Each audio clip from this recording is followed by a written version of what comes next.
And we're back with another episode of the Lakers Fast Break podcast. JSJ coming in with the zinger right there as we start the show.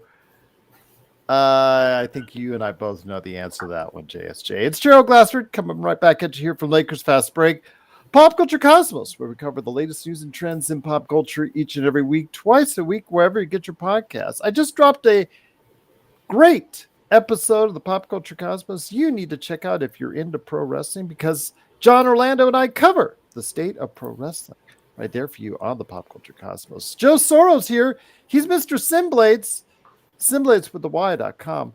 Also, as well, if you go ahead and check out what he's doing today, it's at Ox1947 at LakersBall.com. Our good friends, Jamie Sweet and Laker Tom.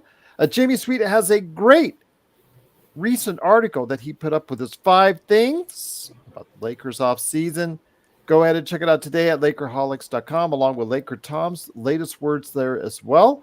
Of course, John Costa, Clutch Talk and Lakers Corner. He just had on a draft recap with Stone Hansen on his channels. So go ahead and check it out today. Clutch Talk and Lakers Corner. Speaking of Stone Hansen, he's at report_court. He has been still tweeting out there his thoughts on NBA free agency, so go ahead and check that out as well. Our good friends, Empire Jeff TV, Lakers in 5, also as well, Daniel Berry Sports Highlights, and also John McCallion, who I had a chance to chat real quickly with, wishing him well. Also as well, of course, Alfred Esmond from Orlando Magic Daily, give him a big shout out. Hopefully I can catch up with him later this week, and Legend 350 as well, from the Legend 350 on YouTube. All these great channels, please support, but also we want to thank you. Over 6,000 views this week, and it's all because of you. I truly appreciate it. And also over 100 new subscribers in the past few days, and you keep going, you keep liking, you keep subscribing, you keep commenting, because if you love the Lakers and the NBA, there's no better place to go than right here at the Lakers Fast Break podcast. Well, earlier today at El Segundo, the UCLA Health Center, the Lakers introduced their 2 new rookies, their draft class for 2024 in, of course, Dalton Knecht out of Tennessee, picked 17th, and the number 55 pick, Mr. Bronny James Jr., which you got to see number 4 and number 9 today. LeBron was at the press conference. It was noted by Rich Paul that Bron is going to probably sign a deal before he heads over to Team USA minicamp here on the weekend here in Vegas. So we'll look for that. But here today to go ahead and discuss, is there still a master plan in place for Rob Pelinka? What options does he have left? And where do we go from here? Because an inactive offseason so far has not led to a lot of happy people out there in Lakerland. And here today to discuss that is good man indeed. It is, of course, Joe Soro. Actually, no filter. Actually, a camera. You get to see his face today, everyone. It is Joe. He's back at the home base. Joe, great to have you back. The rumors of your demise were greatly exaggerated. The Australians, they walked you back. They talked you back. But if Rob keeps it up, you may go back to where you were before. Yeah, the only thing I think Rob correlates with master is probably bait at the end. And at this point,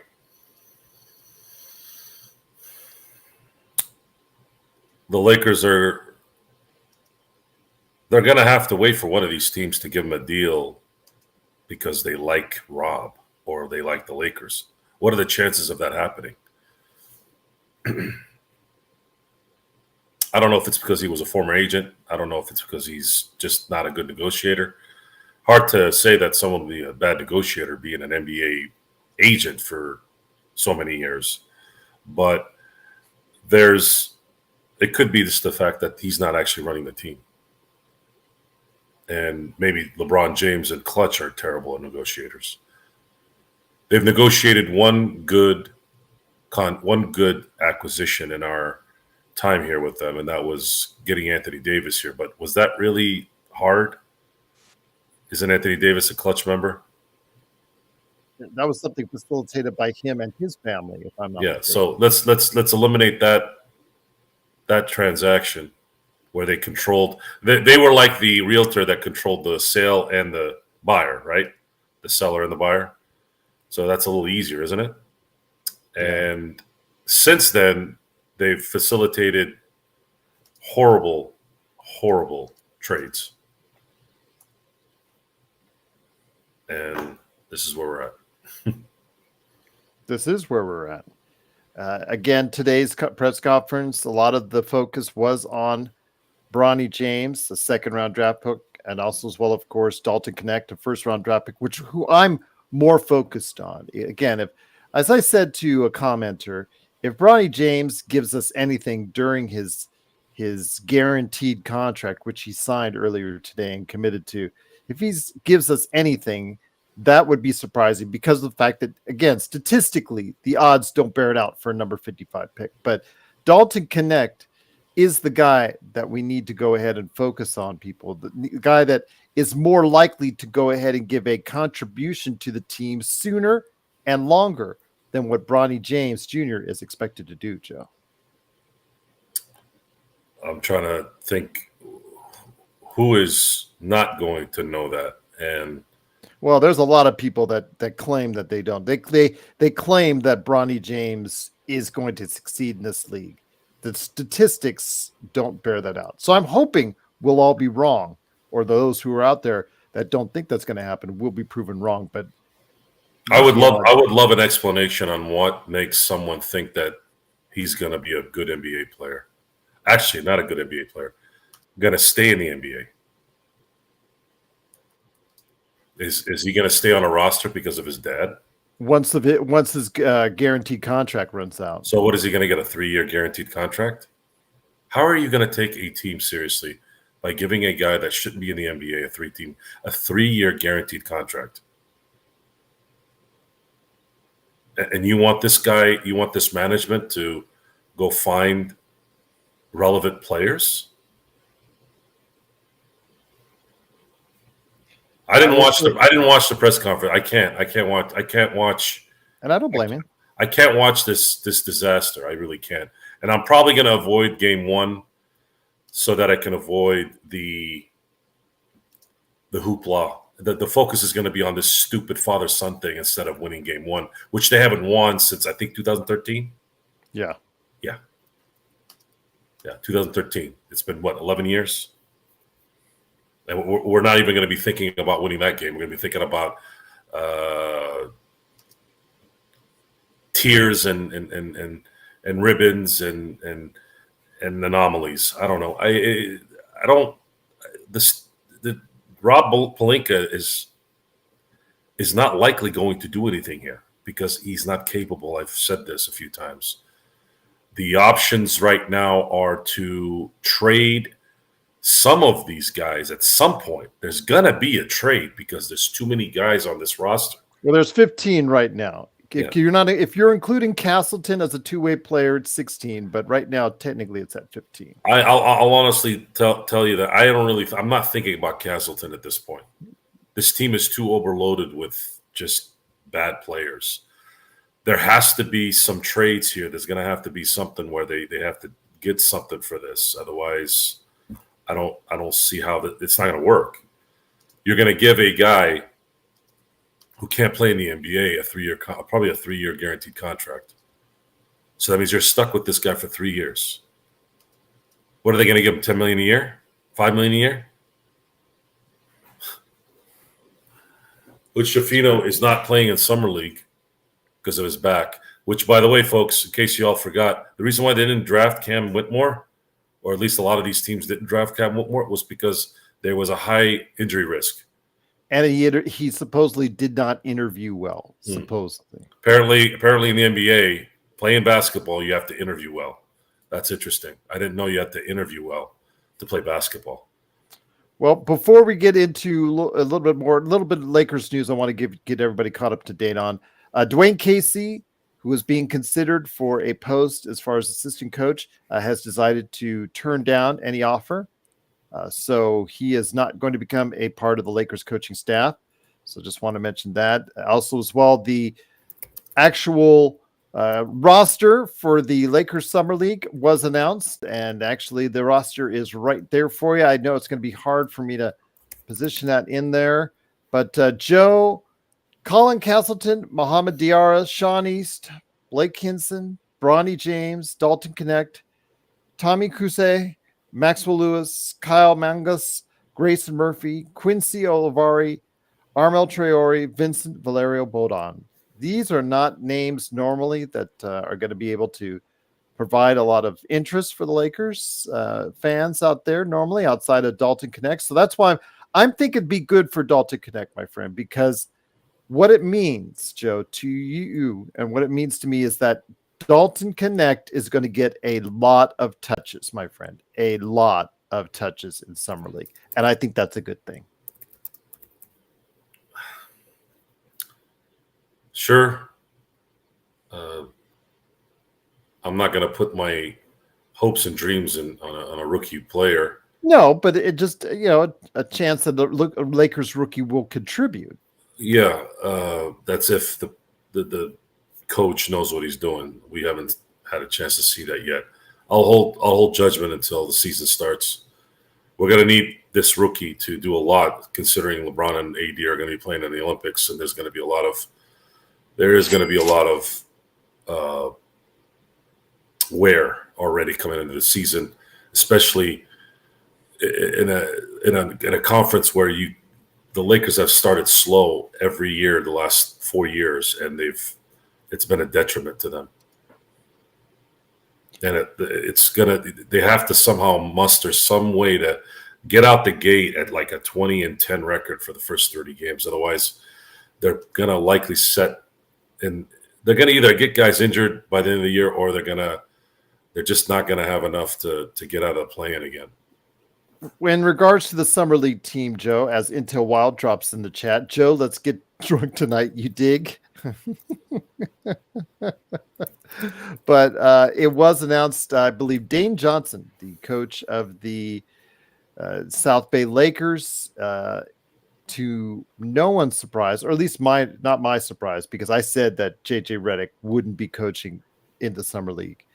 He is going to be your coach in Summer League. Do you think that's a mistake on JJ Redick's part? Do you think, because for me, somebody asked me why that was that you didn't think he was going to do it. I think it's a prestige thing. These coaches they feel they're too proud to be coaching in the Summer League. They think it's good for one of the younger coaches in the league to go ahead and do it. But since JJ has zero coaching experience outside of the grade school kids he coached before, Joe, this would have been a good opportunity just for him to get a feeling out process, even if it was just for a couple games. But apparently he doesn't want to do that.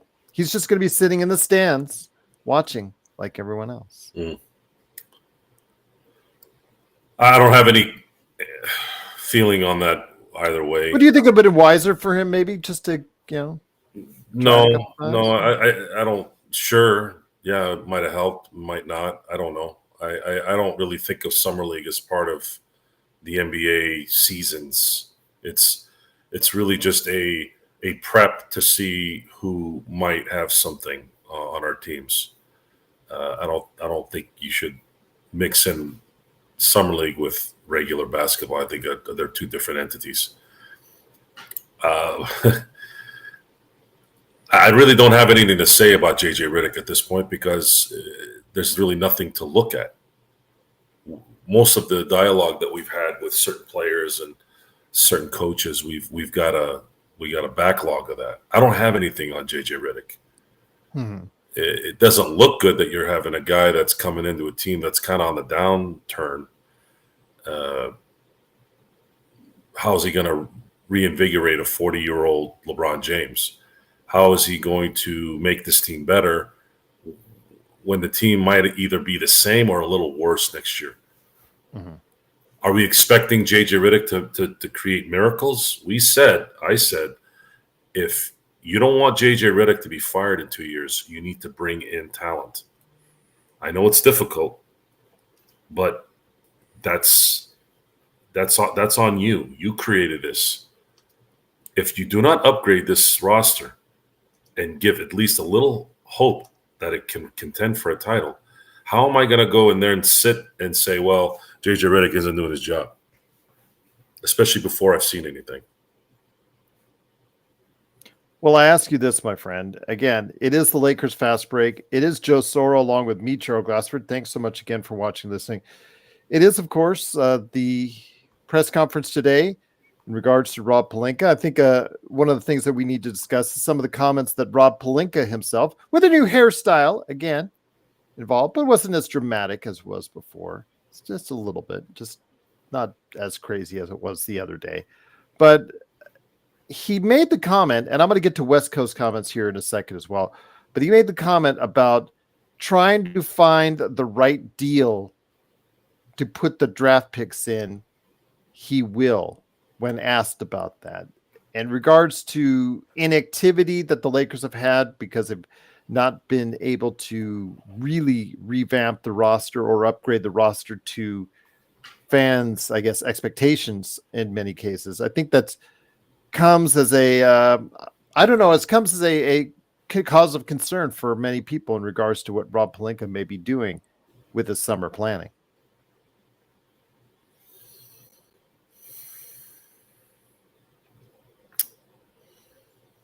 I was reading an article today. Michael Thompson said something that he was trying to convince Clay to come to LA. He was. And Clay might seem to feel that he has a better chance at winning in Dallas versus LA. They're closer, technically. I mean, they got to the NBA Finals. They finished ahead of the Lakers. I think it had more to do with the fact that he has to be looking at the whole kind of personality of the team.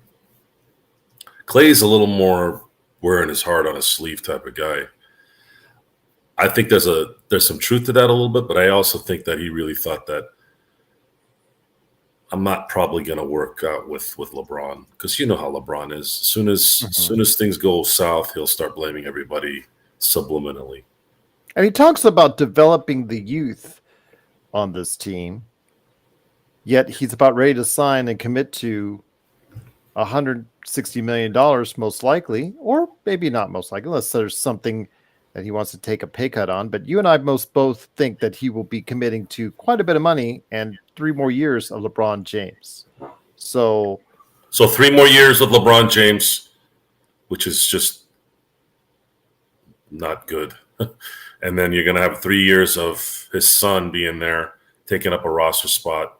And God help this entire team when JJ Redick pulls Bronny out because he's getting burned left and right, and LeBron getting upset about it. Get ready for that, folks. I want you all to get ready for that. Mm-hmm.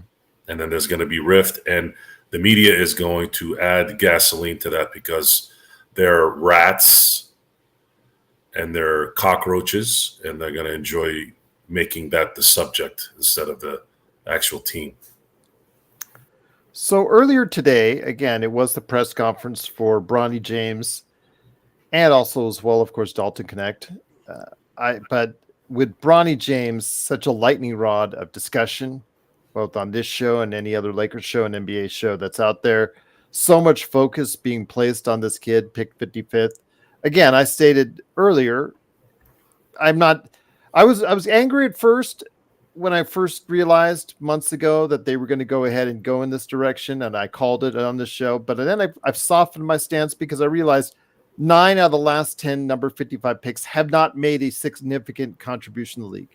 Most likely he will not do the same as well. If he does, it's found money. That's fine. What will get me mad, though, is if there's a pick after that, 56, 57, 58, or an undrafted kid who the Lakers could have gotten that makes a significant contribution league, then I will probably be more upset. But West Coast Will says, I don't understand what you guys expect in the summer league. Also, the hate with the 55th pick is wild. The way that everyone is acting as if the Lakers missed the playoffs. Well, again, West Coast Will, I mean, if you understand the Lakers fan base, the expectations, they're quite often unreal. They're quite often elevated beyond what the team may be able or may be capable of doing. But when you're 17 times world champion and you just saw your hated rival get one ahead of you, that angst, that drive becomes even stronger. That angst becomes even stronger. That irritation that they can flaunt in your face that they're now one ahead of you gets even more fervent, Joe. So I guess that's probably part of the reason why in our tone, we may be a little bit more on edge than normal. Would that be true? It does irritate you that they're one ahead, does it not? Greatly. It's probably where a lot of my fuel comes from.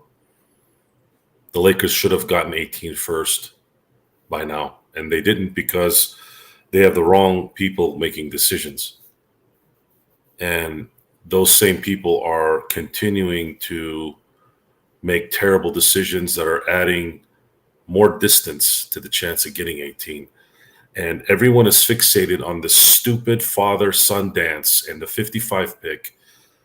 The hell with your 55 pick commentary and the hell with this whole situation is what I'm saying.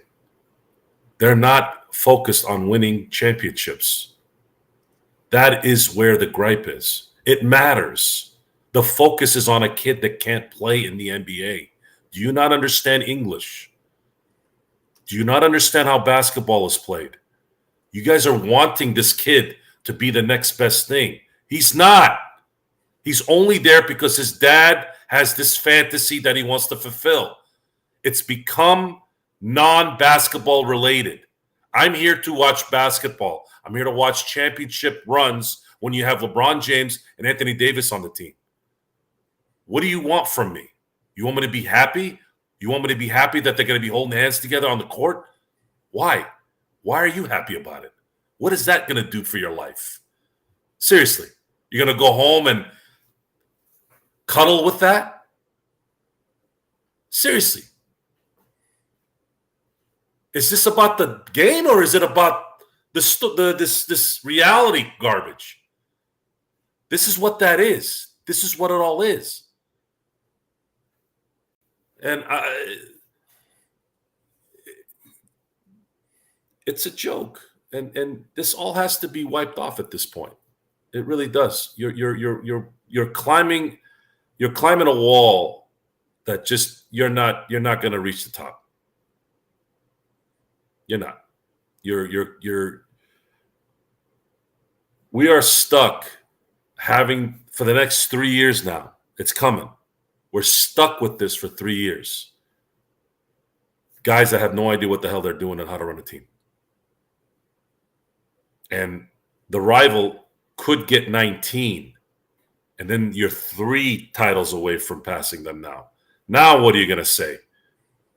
What are you going to do? You're going to wait for the other son to come save the day so he can prance around with both his sons on the court? Is that going to make you happy too? Are you going to go take that home and sleep with it? Pale Fox feels a little bit feisty today again. He says that how many of you in this chat think Joe Soros should have to eat crow pies on live chat if Bronny pans out and plays well this year? Your response to that, Joe, because you've not said anything about in regards to that. If he plays well, that means he's getting a lot of time. That could be either the Lakers are very bad, or you know what? Maybe the Lakers are pretty good as well. Good luck. Good luck. Yeah. Good luck. I mean, Crow, if you want to eat sports, if you want to eat Pale Fox, the crow pies, be my guest. Go ahead. You know, at some point, I'm going to be wrong on some things. Mm-hmm. That's life. But we're more right than wrong on here. And I don't see anybody. You want to compare Bronny to Derek Fisher? I think that's an ultimate insult on Derek Fisher. Derek Fisher, before he hurt his foot in 2001, actually played defense.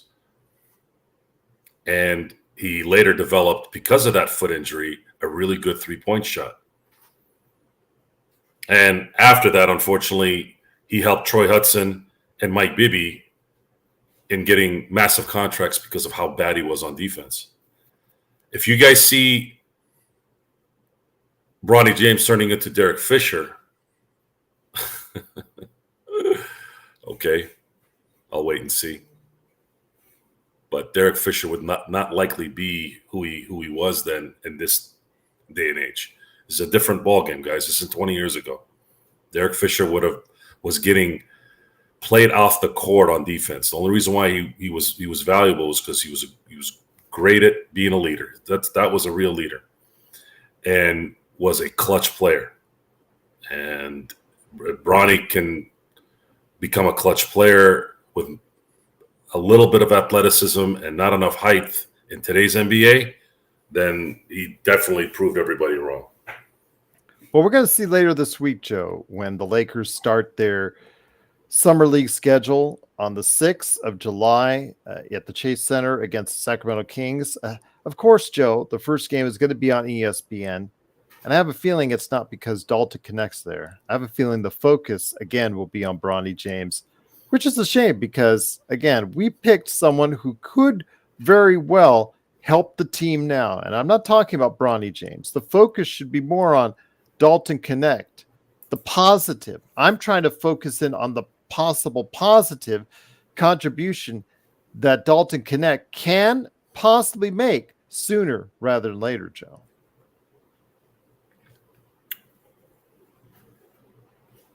Even though the narrative will go ahead and focus on LeBron James Jr. I'll see how the day progresses and see if it's something I want to watch. I might put it on playback. So if that's the case, I'll let everyone know on the 5th that if we're going to go ahead and have it on playback. I'm not gonna. If they're focused on the game instead of the story, then I might be able to watch. But if I keep hearing the same BS and the camera's always on LeBron James, I'll turn it off. I'm not gonna watch. We'll find out on the 6th of July. If, of course, we'll see against the Sacramento Kings in the California Classic at 1:30 p.m. So hopefully you'll be able to join us. If it's Cool Bro says if Joe doesn't come on, no, Cool Bro, calm down, Cool Bro. But once again, it is the Lakers Fast Break. It is Joe Sora along with me, Joe Glassford. Joe, I think there's still more work to be done to help improve the team. A name that keeps getting bandied about is DeMar DeRozan. We discussed him at length yesterday, and then also as well Jeremy Grant's name. Some other names are being tossed about. I do not want Jeremy Grant's contract. I think that is an absolutely terrible contract for a player that might be a number 3 on this team at best. Your thoughts, my friend? I know DeMar DeRozan's name has been bandying about. We don't know how much will be offered or if LeBron will take a pay cut in order for him to sign. Again, these are not great options at this point. I would rather see Robert Williams if you're talking about anyone from Portland, if he actually has any health to him. I don't know if he is healthy. We'll see. But your thoughts on what the options are out there at this point in time that hopefully will allow Rob to have a better summer plan in mind. The Lakers still don't have a center. Mm-hmm.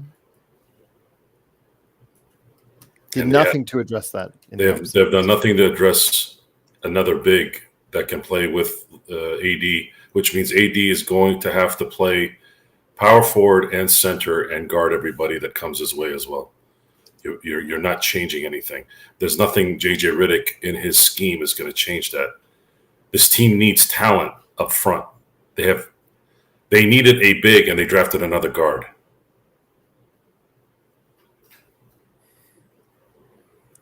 Appreciate the super chat, Xbox Game Pass. He says, thanks for being bigger than the club, Joe. It means a lot to me, and it means a lot to us here at the Lakers Fast Break. And as far as the audience is concerned, G, your coverage recently has been a 10 out of 10. Thank you. I truly appreciate the kind words there. He says he will join us on a playback on an Aussie weekend soon. That the Aussie contingent, the Aussie fans that we have are just truly absolutely incredible. And I'm very appreciative of it all over the world. Philippines, wherever you're at, Brazil, wherever you're at, we just cannot thank you enough for being part of what we do. Canada, US, just truly tremendous support here at the Lakers Fast Break over the past few days. But Joe, the reason why a lot of people are focused in on what we're doing, again, really big numbers for us as of late, was because of what the Lakers might do in free agency. Unfortunately, they haven't done a whole lot. What is there still left that they can do, in your opinion? They're going to have to take a big contract. Zach LaVine or Jeremy Grant, because they can get draft capital from it. And they can unload dead weight. And DeMar DeRozan, if he's smart, he'd go to Miami. But I don't know, Miami's situation looks just as muddled. The Lakers are going to have to take on a big contract. They have no other option. There is no one else out there that would be relevant except guys like a Jeremy Grant and guys like Zach LaVine, should he stay healthy. There is already, I was just going to say there's already a real possibility when you say things like that. And thank you so much again. Truly appreciate Xbox, the super chat. I appreciate everyone out there liking and subscribing as well. The real possibility of the Lakers heading deep into that second apron because of it, Joe. Mm-hmm. It's the new rules. They voted for it. They allowed it. I think the aprons have. It's scared a lot of teams so far. It's scared. It's ruining the flexibility of the offseason. The ability to make trades, the ability to go out and get what you need. They've essentially put in a hard cap in the NBA finals. Subscriber, huh? Cool. And the NBA wants the teams to develop their young players, and they want players to stay with their current teams, with the carrot being the supermax should they be all NBA players. Maybe there's an adjustment period at some point where people can figure out what to do, but we're likely in for a very long stretch here where the Lakers are not going to be winning championships and also not improving their team for the future. Kevin, I can't say I blame you. Marketing would be a steal of the area as far as the trade is concerned, but the problem is he's going to require. I mean, look at the trade for Mikal Bridges to New York. What did it take? 5 and a swap, I think it took to get Mikal Bridges from Brooklyn to New York.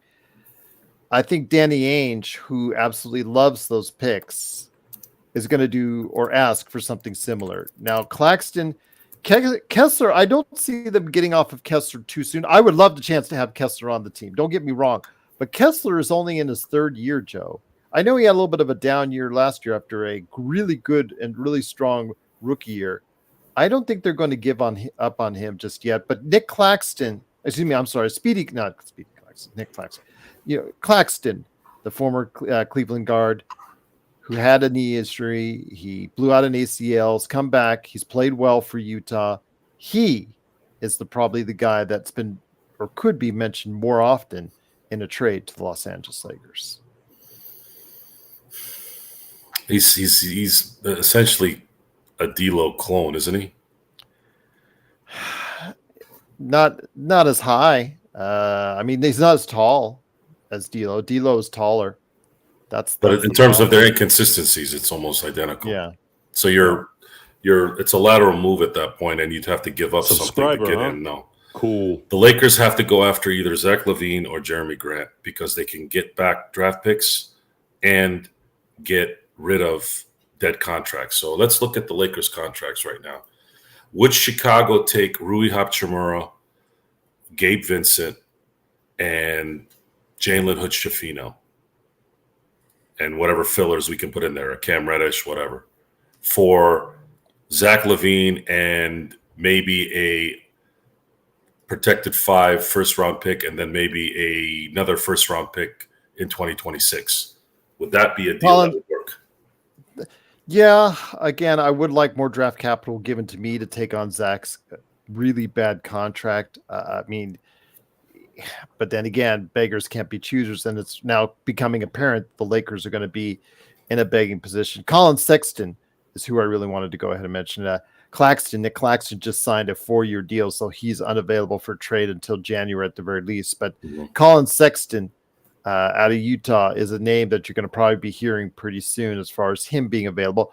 Him, Jordan Clarkson, those guys will probably be available as they try to develop their youth. I see them keeping Kessler, but you're right. The Bulls, I have no idea what they're doing there, Joe. Really. Okay, they get in Giddey. They sign Williams, who's never, he's a 10-point-a-game scorer, never really done anything to really justify his number 4 position in the draft that he got picked in. He was given a $90 million contract the other day. Are they a rebuild team? Do they just want to stay the status quo and stay in NBA purgatory? Whatever it takes, I don't know what they're doing in Chicago. But yeah, they also have reportedly, like you said, have a great interest in getting off of Zach LaVine's contract. Zach LaVine's contract ends when LeBron's contract ends. It would make sense to go all in. I'm putting the bunny rabbits up for those who are listening on the podcast on Apple or Spotify. You're gonna go all in with this guy. You might as well go all in totally at this point. So go get Zach LaVine. Try to get some draft capital back from the trade that you did with Anthony Davis and the draft picks you lost in the Russell Westbrook trade. And go all in. And let's say a Hail Mary that Zach LaVine's surgery, which at this point, from what I'm hearing, he's ahead of schedule. Maybe he becomes a integral part of the JJ Redick offensive scheme. Man, 29, bad knees, and a bad contract. That's what we're down to, Joe. That's a big risk and a big gamble. It's a better gamble than what you have right now. Right now, you have nothing. You have Cam Reddish, who is an unmitigated bust. He's not going to likely play in the NBA after this year, unless he wants to sit on a bench somewhere as a 12th guy or 11th guy. That's what he was supposed to be last season. Correct. But because the Lakers stunk, he actually got playing time, had his moments, but every NBA player during an 82-game season has his moments. But that was November. It fell apart after that. Right. There's no – the NBA lifestyle, much like baseball, because it's so long, it's a battle of attrition in your mind. It's not just physical. Some guys are not professional enough mentally to sustain a professional consistency through game in and game out. They ADHD out. They get distracted by extracurricular type stuff. Not everyone does it, and they're all over, folks. They're all over. It's not just Cam Reddish. That's just how some players are. They get here through their talents, and then once they start playing the professional game, start dealing with the pressures of that, then you kind of get an idea of who they really are. And some can do it, some can't. Some are great at it, some are good at it, some are not good at it. Some can't play in the NBA. Some are not equipped with the current skills to play. Cam Reddish doesn't do anything well. He might play a little bit of good one-on-one defense every now and then, but he can't really dribble. He can't really, get past his guy on a consistent basis. Doesn't really have a post game. Doesn't really rebound. Can't distribute the ball in any way. So what are you going to do? What's going to happen with Cam Reddish? I don't see anything there. Jalen Hood-Schifino. Maybe he turns into something later, but the Lakers can use him as an added salary so that they can get what they want. Christian Wood, another guy that's similar to Cam Reddish in that he has focus issues throughout a season. So it would be in the Lakers' best interest to at least risk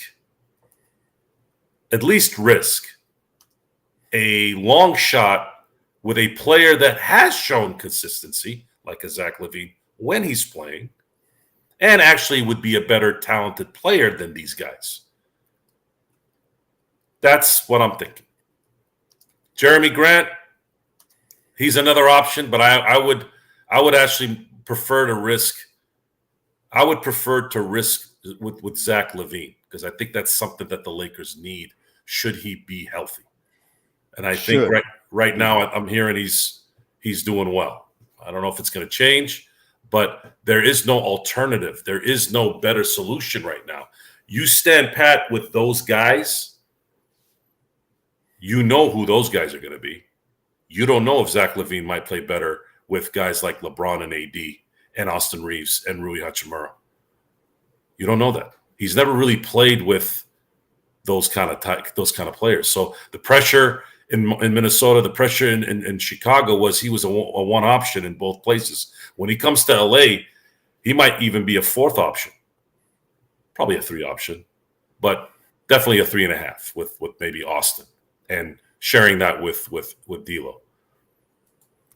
Kaio says, no offense, but why is Lakers Nation, that channel, keep repeating and talking about getting horrible Jeremy Grant? I know Lakers in 5 touched on it as well.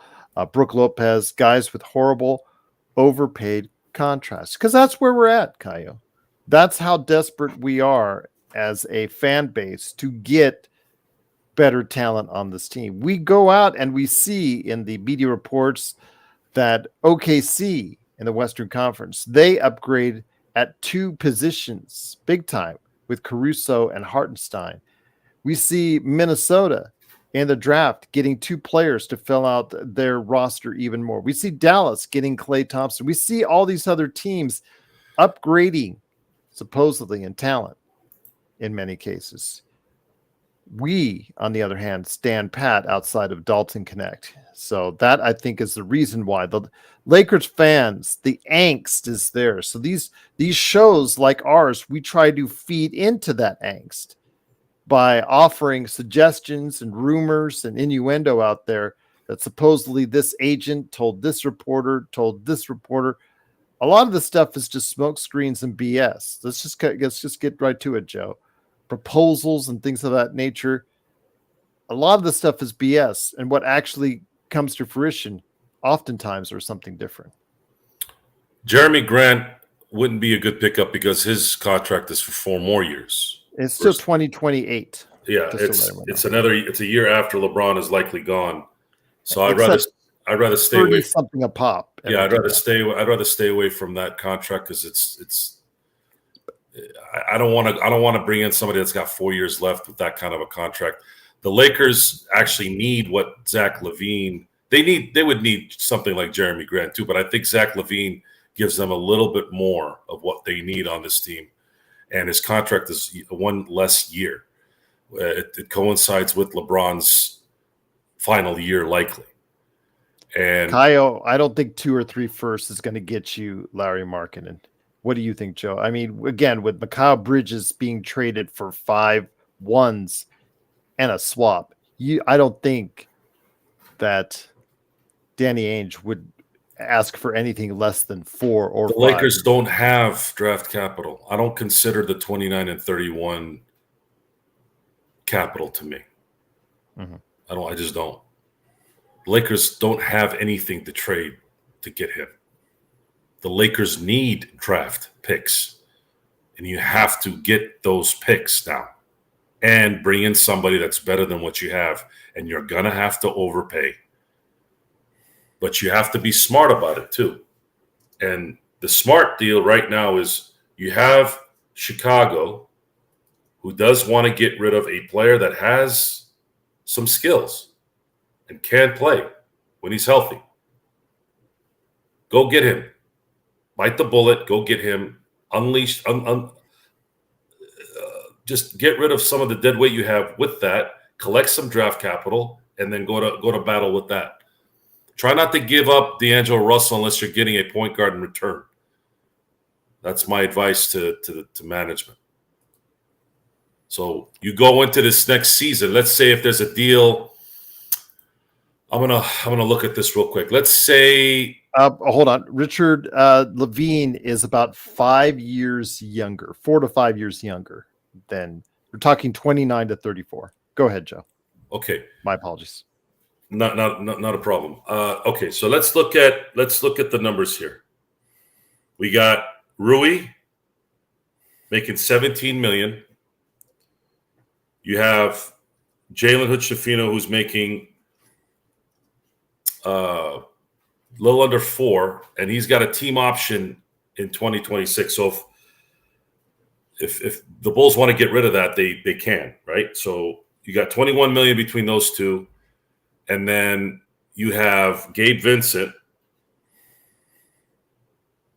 like puts you at 32, and then you can mix in either Christian Wood, or just mix in Christian Wood and Cam Reddish into those deals, and you have matching contracts at that point.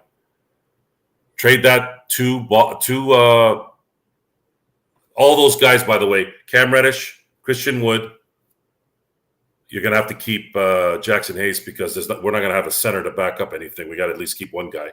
So you have Cam Reddish, Christian Wood, Schifino, Gabe Vincent, and Rui Hachimura go out for and they're all essentially expiring contracts except Rui. Rui's contract ends in 2026.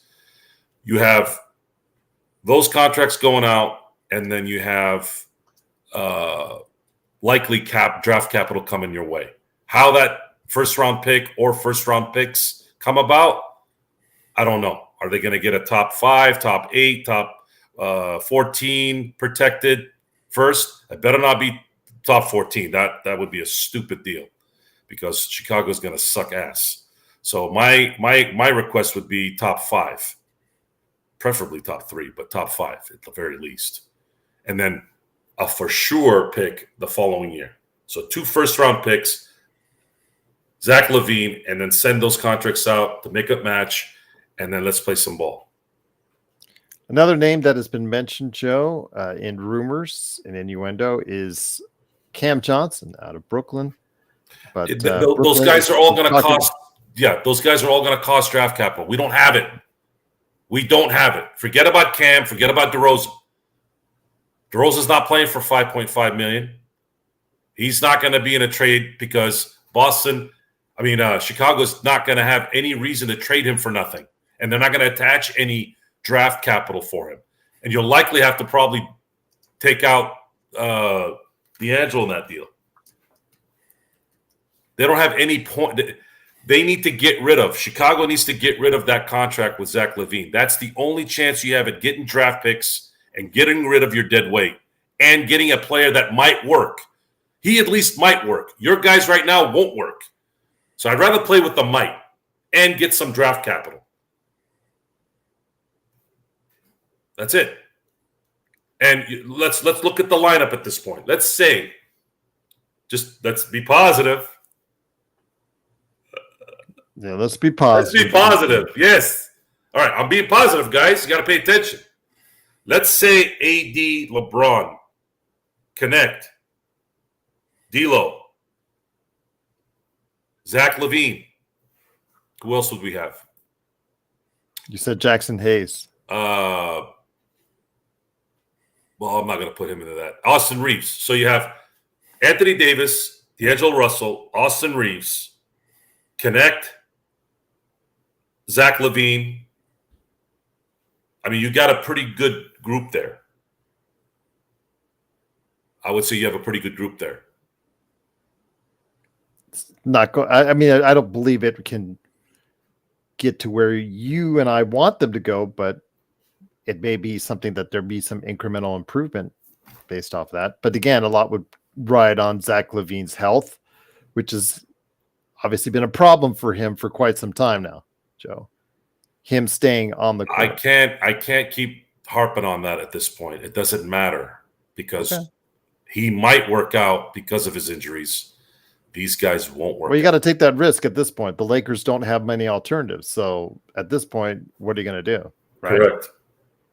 Correct. You're not. And I'm trying to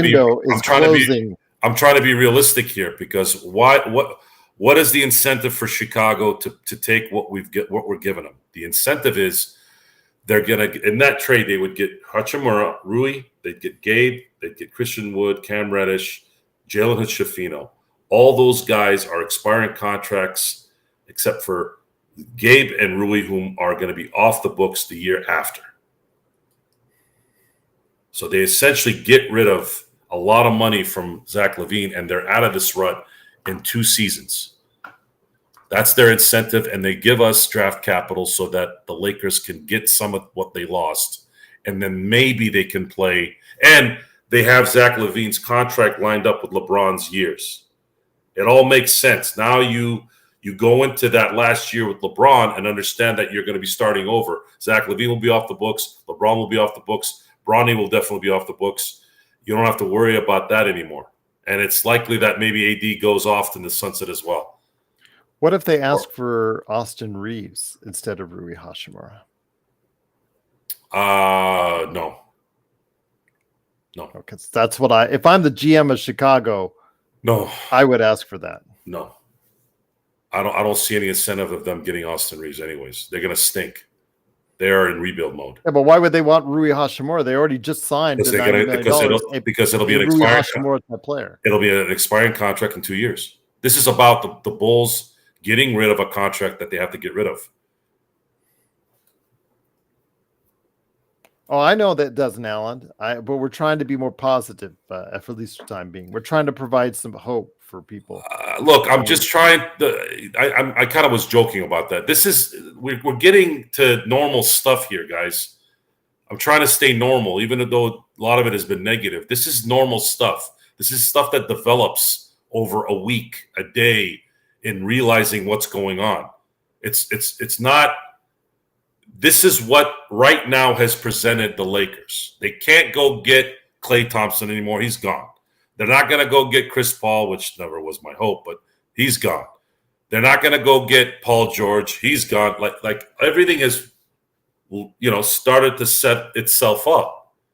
And the Lakers are in a position right now where they have no choice but to take on a large contract so that they can get draft picks back and possibly get a player that might work out versus nothing, versus Cam Reddish, Jalen Hood-Schifino. I know Rui has some value, but you're going to have to give up that contract because it's $17 million. You have to give something up. And then Gabe Vincent. Notice I didn't say Vanderbilt because Vanderbilt's contract runs too long. I don't think the Bulls would want that. So Gabe Vincent is right in line with Rui Hachimura in terms of their contracts ending. Plus, it's only an $11 million contract. That's it, guys. That's all that's left. That is honestly the best deal they're going to get. I keep remembering Anton Chigurh when he's talking to the Josh Brolin character. That's the best you're going to get. I'm not going to say. Someone in the chat. Well, let me say this. Somebody in the chat put Dorian Finney-Smith as a possibility. No, Dorian Finney-Smith is not going to do it. Not going to do anything. He is not going to do anything, and you're going to need to give up draft capital for him. Not even if you package him with Cam Johnson? You're going to give up draft capital for Cam Johnson. Okay. It's not my hope, but it's what it is. Because you could find draft capital. Not draft capital. You could find salaries to make it work. Are we doing lateral? Are we doing lateral trades, or are we doing a trade where we have to risk? And if it works, it helps. And even if it doesn't work, you got draft picks from it, so that at least you got something that you could build on. That's how you back yourself up in this deal. Imagine being able to get a first-round pick next year. Knowing, okay, well, we stunk this year, but at least we're going to get a pick. Mm-hmm. Right? Yes. And maybe we get the next Kawhi Leonard or Giannis. There's nothing else. What else can there be? Caleb Martin, nice player, but I don't think he'll be able to move the needle for you as well. But nice player. Can play defense and hit some shots for you. He has playoff experience, but he's obviously not someone that's going to be able to advance your team going forward. But he'd be a nice pickup. I wouldn't be opposed to that. Your thoughts on Caleb Martin? Sure, as a filler, once they get rid of all that dead weight. Mm-hmm.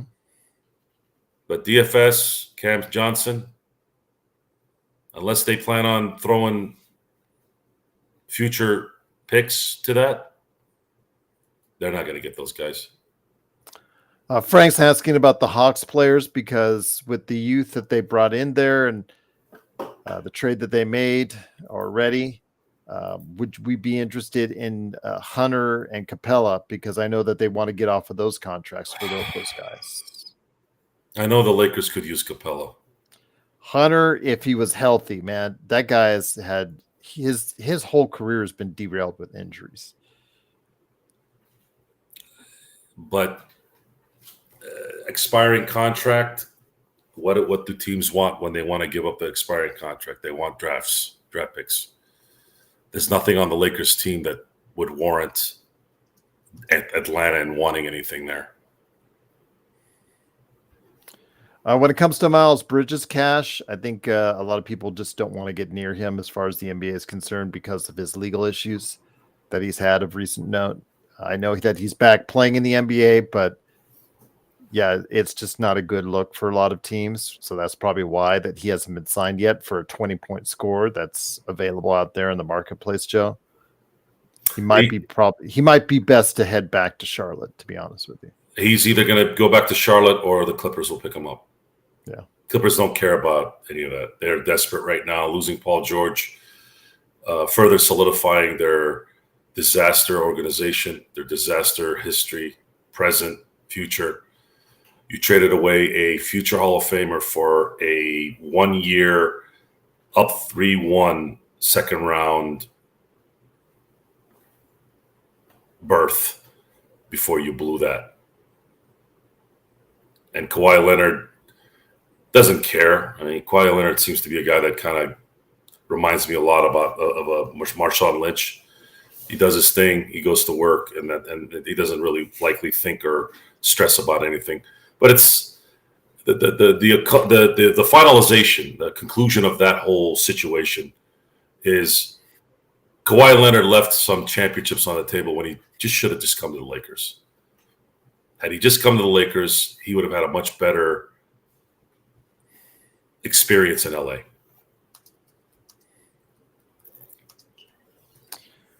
Once again, it is the Lakers Fast Break. It is Joe Sorrell along with me, Gerald Glassford. Thanks so much again for watching and listening. If you're new to our show, please like and subscribe to get the latest notifications on when we go live with the latest Lakers Fast Break podcast. Kevin said, I've always liked Kelly Olynyk as a good vet center. Yeah, you sound similar to Laker Tom. Laker Tom has always been high in Kelly Olynyk. I think he's a good player. I think he'll always be someone that's valued in the league because of what he can bring and what he can do.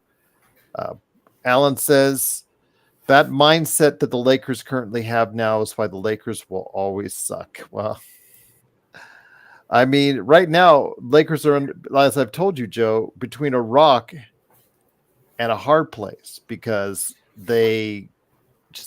you can't tank because you don't have your pick next year. It's going to Atlanta. You can't win because win to the amount that you want to, because you just don't have enough assets to really move the needle unless you take risky, very risky trades like you suggested already. There could have been some good trades if they hadn't traded their picks. So many of them. I can't fault them too much on the Anthony Davis trade, though. But no, it got us the title. But it did every time. It did hurt giving up draft capital for Westbrook. I don't know why they had to do that. I feel pretty comfortable that the Wizards would have traded Westbrook without giving them first round picks. Well, I will say though that a lot of the role players around the league, they're getting contracts now. They're being signed throughout the league. I know the Magic, also as well Celtics, the Warriors signed a lot of role players to add into the mix. Nobody really out there right now that is committing to what any of the big teams right now, as far as the major big moves that are out there. There were no real big moves today as far as, again, just signing up role players and whatnot. But that's the thing. The Lakers already have 15 players on the roster, and they're going to have to make some movement in order, if they want to be able to increase the value on this team and give them a better chance to win. So who do you see them getting off of sooner rather than later in order to do just that?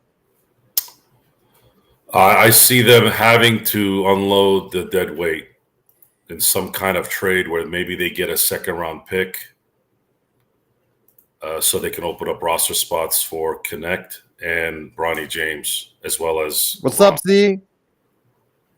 Sorry about that. Z's in the house. Hadn't seen her in a while, so. Yeah. So you're looking at 1, 2, 3, 4, 5, 6, 7, 8, 9, 10, 11, 12. You have 12 players right now that are under contract for the 2025 season. And then you're going to have 3 players that are going to be added to that, which is LeBron James, Bronny James, and Knecht, which will give you 15.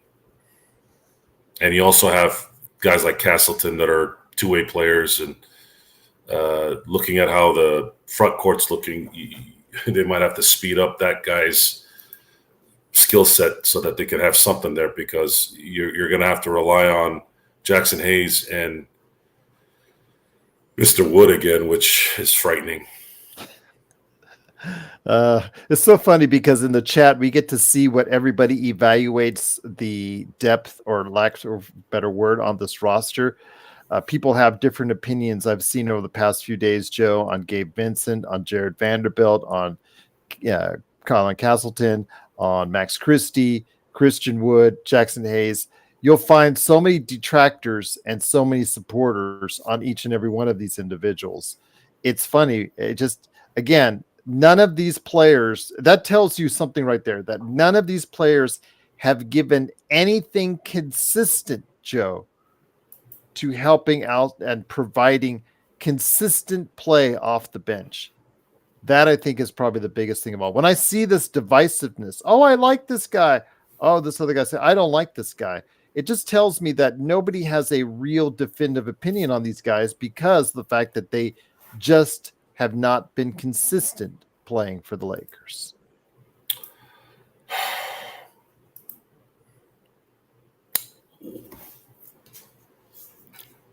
When somebody gets a lottery ticket, you get into that mode of, what if I win?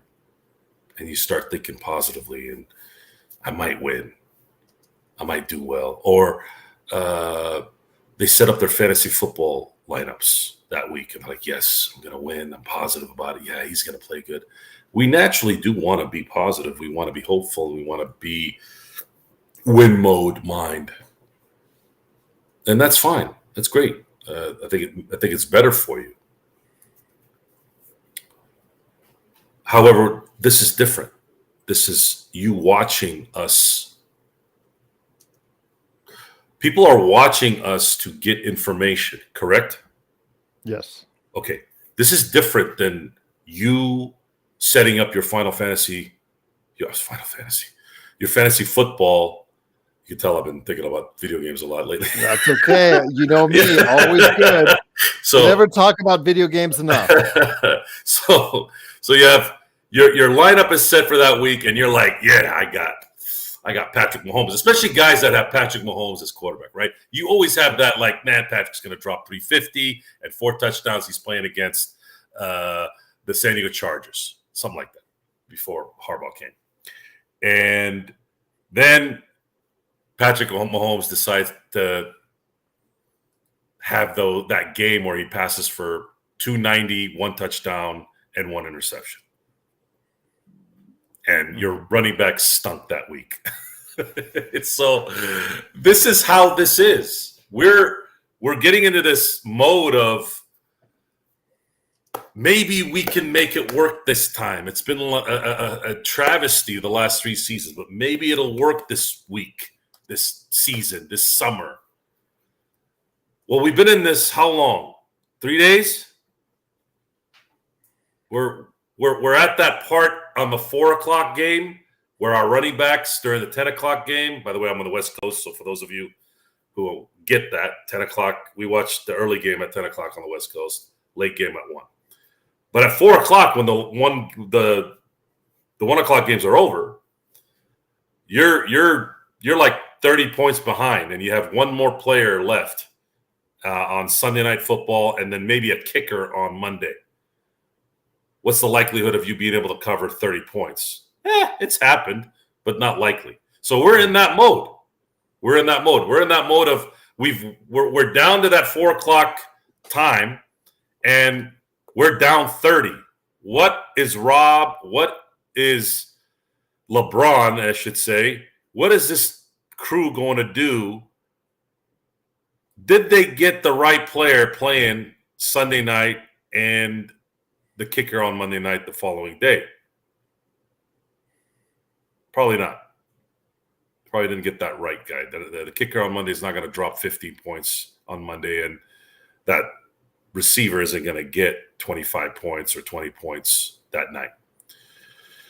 So that's how I feel. That's the best comparison I can use to make it make sense. The Lakers are not setting up their lineups correctly. They don't have enough talent. Therefore, the only way they can make this work is if they make a high-risk trade where they could at least possibly get some benefit even after this year, should it not go right. That's the spot they're in. And Rob Pelinka said it himself. We have to develop players more. Well, based off what you said, Rob, maybe you should start getting draft picks back. You're going to have to pay this money anyways. You might as well pay it to one guy instead of 4 guys. And you're going to have to pay it for 2 more years anyways. And why not? You're going to overpay LeBron James. You might as well overpay one more guy for a couple more years and see if maybe he might be able to help you make a run here.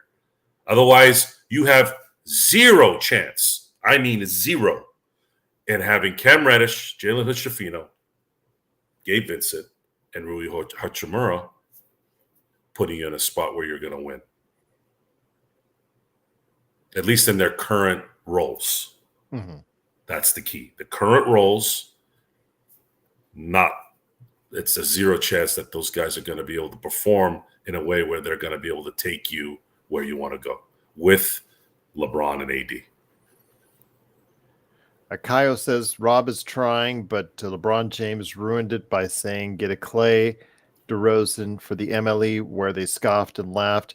This is why LeBron James set himself up to get the max without being guilty and putting Rob on the spot. Your thoughts on that?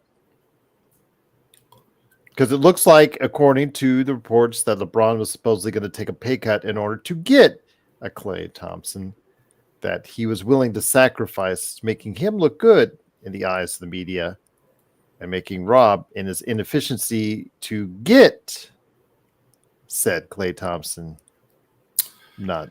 Folks, I want you to really, really let this register in your head. LeBron James would have had to have taken a $22 million pay cut for a player whom was about to sign for 4. This is what I heard. Whom would have signed a 4-year, $80 million contract. You want to talk about bad contracts? That's worse than Zach LaVine. At least Zach LaVine is still a little young and could be a good player again. We've seen Klay for 3 seasons now deteriorate. Now he's in a good position now in Dallas. Big shout out to Frank. Always love having him here as a big Dallas fan. He is in a pretty good position if he is still going to succeed, Joe, with Kyrie and Luka throwing him the ball. Well, Luka and Kyrie need to decide also. This finals appearance was about as pathetic a performance as I would have ever expected. Yeah, Kyrie didn't show up. Kyrie turned into a pumpkin, a rotted pumpkin in this one. I didn't even know he was playing in Game 5. I honestly forgot. He was horrible. If there was a LMVP, least most valuable player award. Kyrie would have gotten 2 of them. That's how bad he was. And then, of course, you have Luka, who was playing Luka ball, and Luka ball doesn't look good when things aren't going well. Luka ball looks good when things are going well. That's why they compare him to LeBron. LeBron ball always looks good when he's winning. It looks terrible when he's losing. And Luka has that same gift. Or it could be a curse too. Zangerstein is still in the chat. Again, Zangerstein, great to have you here. Hope you're doing well. But greatly appreciate you being here. From the Philippines, she is saying that if the Lakers had held on to Bamba and Beasley instead of letting them walk off their contracts like they did last year. By the way, Bamba was signed to a contract the other day with the LA Clippers. Beasley is still, I believe, a free agent. She said they let them walk out for nothing, which the Lakers did with $30 million worth of expirings. She said they surely could have gotten DeJounte last year. I'm not sure Atlanta wanted to trade DeJounte last year until around the trade deadline when they realized it was not going to work out between him and Trey. Getting DeJounte might have been a little bit better, but do you all think that he would have helped beat Denver instead of Austin? Or OKC? Or Dallas? Or Boston? Or Boston? Conventional wisdom says no. Maybe they take Denver to 7 with him at best. I would say, based off of what I've seen. But I don't think DeJounte Murray is that much better than Austin Reeves. He's better, but not that much better. Maybe game 7 instead of game 5, but I'm just throwing that out there. I really don't know.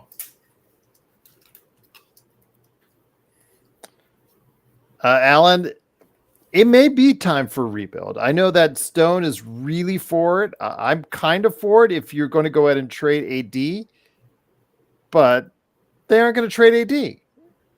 Let's just put it right there where it is. They're not going to trade AD. They're not going to commit to a rebuild because that would be a bad sign for them and an office. They would, with AD, they would recoup all the lost draft picks that they would, that they gave up in those various trades. But again, we're still committed to trying to win a championship next year. And with LeBron's window quickly closing, even if he does sign a 3-year contract, Joe, I don't think a rebuild is in the offering, no matter how much common sense it might make.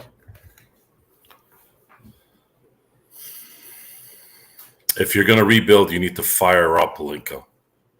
And you need to hire from scratch. You need to hire a competent general manager and player personnel guy. You might need to hire a player personnel and a GM. And Jeannie should sit in her box and watch games. I don't want to see her. I don't want to hear from her. I don't want to know about what's going on with her. Just you own the team. Just hire the right people that do the job well. I don't want to hear about your friends. I don't want to hear about your dogs. I don't want to hear about anything that you do. By the way, Bob Myers he is still available as, the architect of much of what we saw with the Golden State Warriors. Then also the Minnesota GM, he is only signed for 1 more year.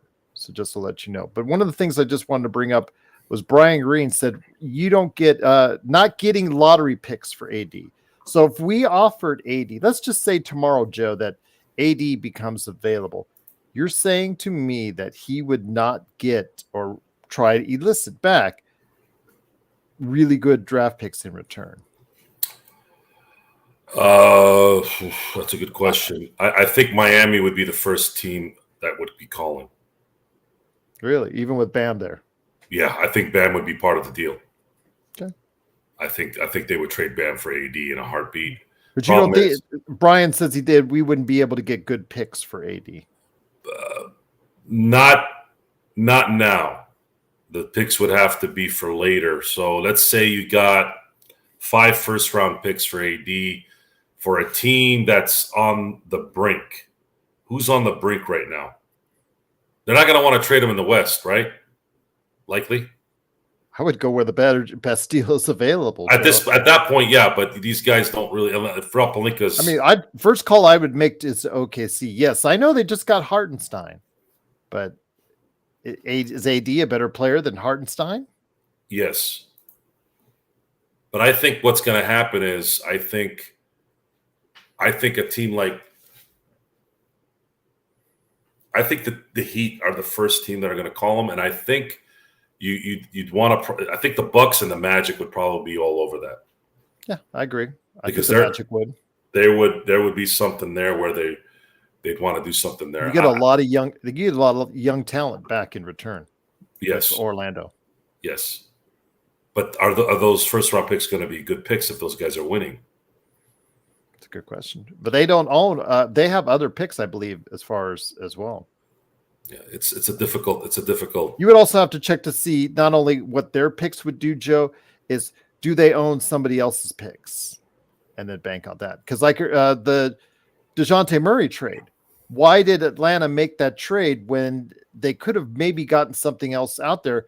You know why? It's because that Lakers draft pick next year, Joe, and the possibility that they're banking on the Lakers stinking it up next year.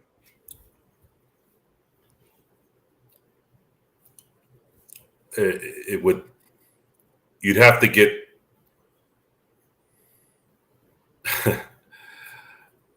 It's not something I've been. San Antonio. No. Yeah, San Antonio. I don't know. You wouldn't give Pop AD. The hell no. Screw that guy.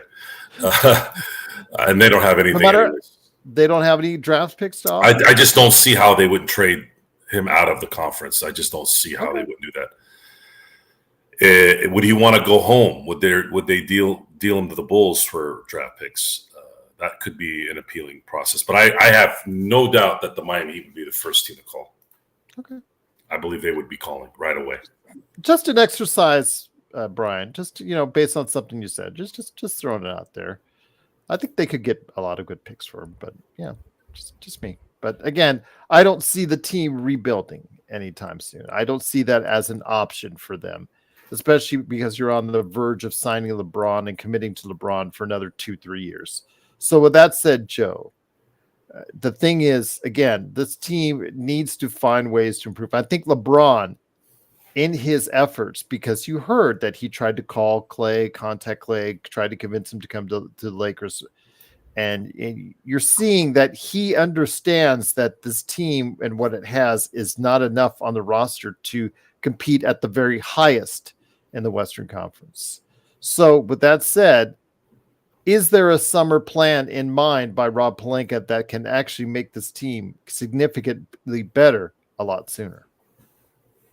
Significantly, no. Okay. And it never was even before the free agency period started.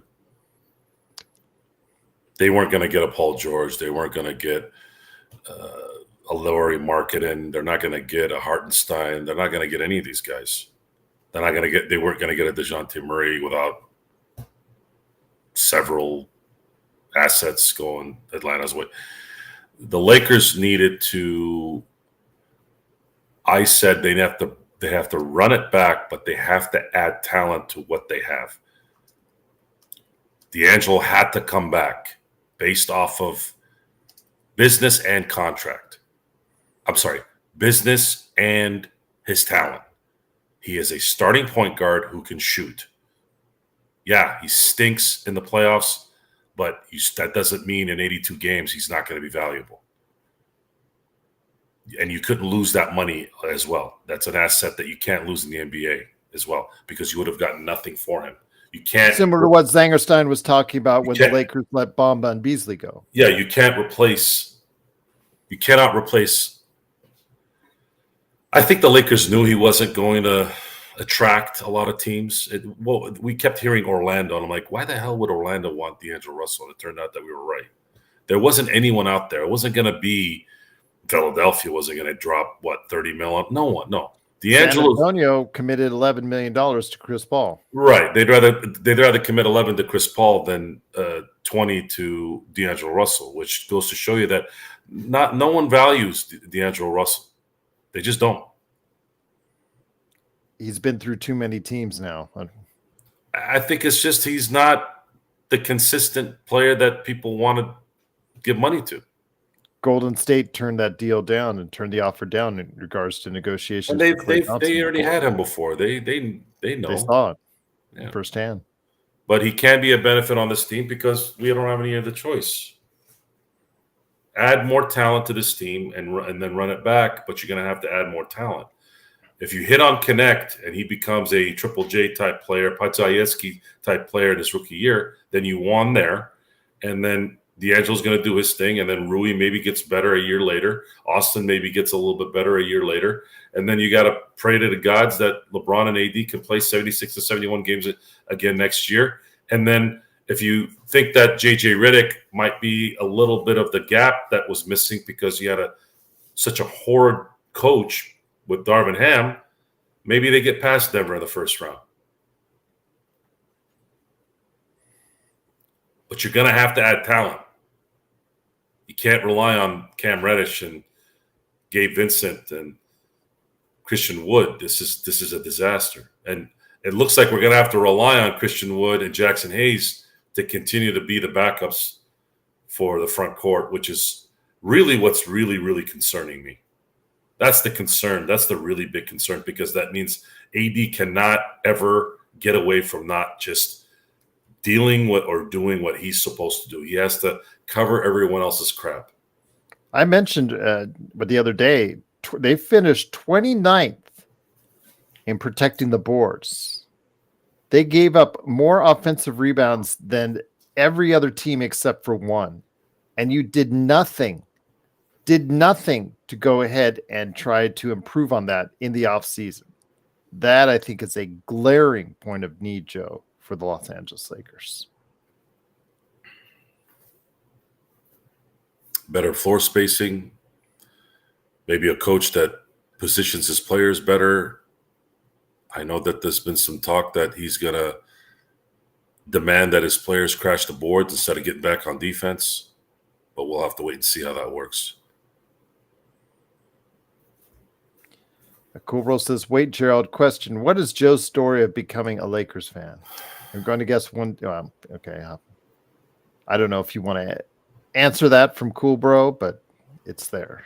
My father was a Laker fan, so I grew up being a Laker fan. There you go. End of story on that one. Pretty cut and dry. But once again, it is the Lakers Fast Break. Truly appreciate you joining us. Almost 100 in the chat today. Cannot thank you enough for being a part of what we're doing. Thank you for joining us in the recent days. If you're new, please like and subscribe to get the latest notification on when we go live on the air with the latest Lakers Fast Break. We always love having you here. We always love hearing your thoughts. Again, the Lakers had their press conference earlier today with the presentation of the rookies, Dalton, Knecht, and, of course, LeBron James Jr., a.k.a. Bronny James, the very divisive Bronny James, a lot of supporters and a lot of detractors. Again, I don't want to touch too much on Bronny, Joe, right now, because, again, that's a sore spot for you, and I really don't want to get back into it too much right now. I'm sure we will have to in the coming days. Dalton Knecht is someone, again, I want to touch on because as soon as he was drafted, JJ was reportedly drawing up plays that would take advantage of whatever positive aspects that Dalton Knecht has to offer, i.e. his shooting. We will get to see starting on the 6th exactly how good, or at least how well of a start he'll get in the league as far as through the summer league, how he develops. He's an older player, so he should feel a little bit more comfortable when he gets out there. What are your prospects on Dalton Knecht as he starts his entry into the NBA?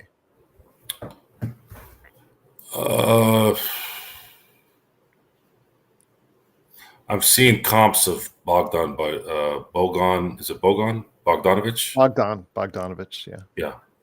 I'd say if that's the Or case. Bojan. There's two of them. Oh, yeah. I'd say that's. They're very similar anyways. I'd say that's a That would be nice to get someone like that. Juan says, does Dalton have a better rookie season than Lively? If he gets anywhere close, Juan, I would love that. I know there's been some predictions out there, Joe, that saying that he might be the most productive rookie when all is said and done. I think that's a lot of hype on the kid. I don't want to put that kind of hype on the kid. I just want to see him have a productive season. Hopefully, maybe, Joe, he could become a starter in the league sooner rather than later for the Lakers. I wouldn't say that they're playing completely different positions. I don't think that's a good assessment in terms of what he could be and what he couldn't be. Let's say if you wanted to compare him to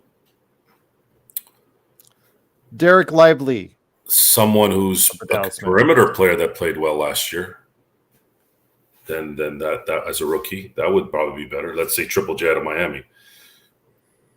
Can he match Triple J? That would be great. Yeah, that would be awesome. I mean, Triple J came in this league and seemed very comfortable from the get-go, from Summer League. If you already saw the signs of just how good he became. I think their first game was against the Lakers, if I'm not mistaken. I could be wrong on that one, but I remember him distinctly being very good right from the get-go and providing Miami with something. And it's so funny because now you see him in the commercials with Jimmy Butler, and he may eventually replace Jimmy Butler as a integral part of that Miami Heat offense. And that would be the best case scenario, I think, for Dalton Knecht, in my opinion. And if that's the case, that would be great for the Los Angeles Lakers, Joe. Yeah, it's good. I think there's a much better chance that this will work out than not. He has a game that's very complementary to what likely the Lakers are going to be doing. When I was watching some footage of him at Tennessee, I saw him draw and dish. He's not known for that, right? He's not known as a ball handling type. No, he's point forward. 6'6", got a little bit of handle. But he is. I saw plenty of plays where he was getting to the basket or going to the basket, getting in front of or having his guy get behind him and then finding the open man and they'd make the shot. I think that's a good trait to have. And if he gets open shots and he starts hitting them, then he's doing exactly what the Lakers needed. Frank is asking, would Knecht be untouchable in any trades? None of the Lakers should be untouchable in any trades. When you're a seventh place team in the Western Conference, there should be no one, Joe, that's untouchable right now, unless they have the potential to be a superstar like Victor Wembanyama. When you're anything below the top three in each conference, you should have every availability to go ahead and answer the phone and say, you know what, at least I'll listen to anything you've got to offer. Didn't say I'll accept, just means I'll listen to it on the phone. Too many hypotheticals. Well, as Frank's just asking if he's an untouchable, and I say there's no, rookies should always be. There's no one on the Lakers team that's untouchable. Yeah.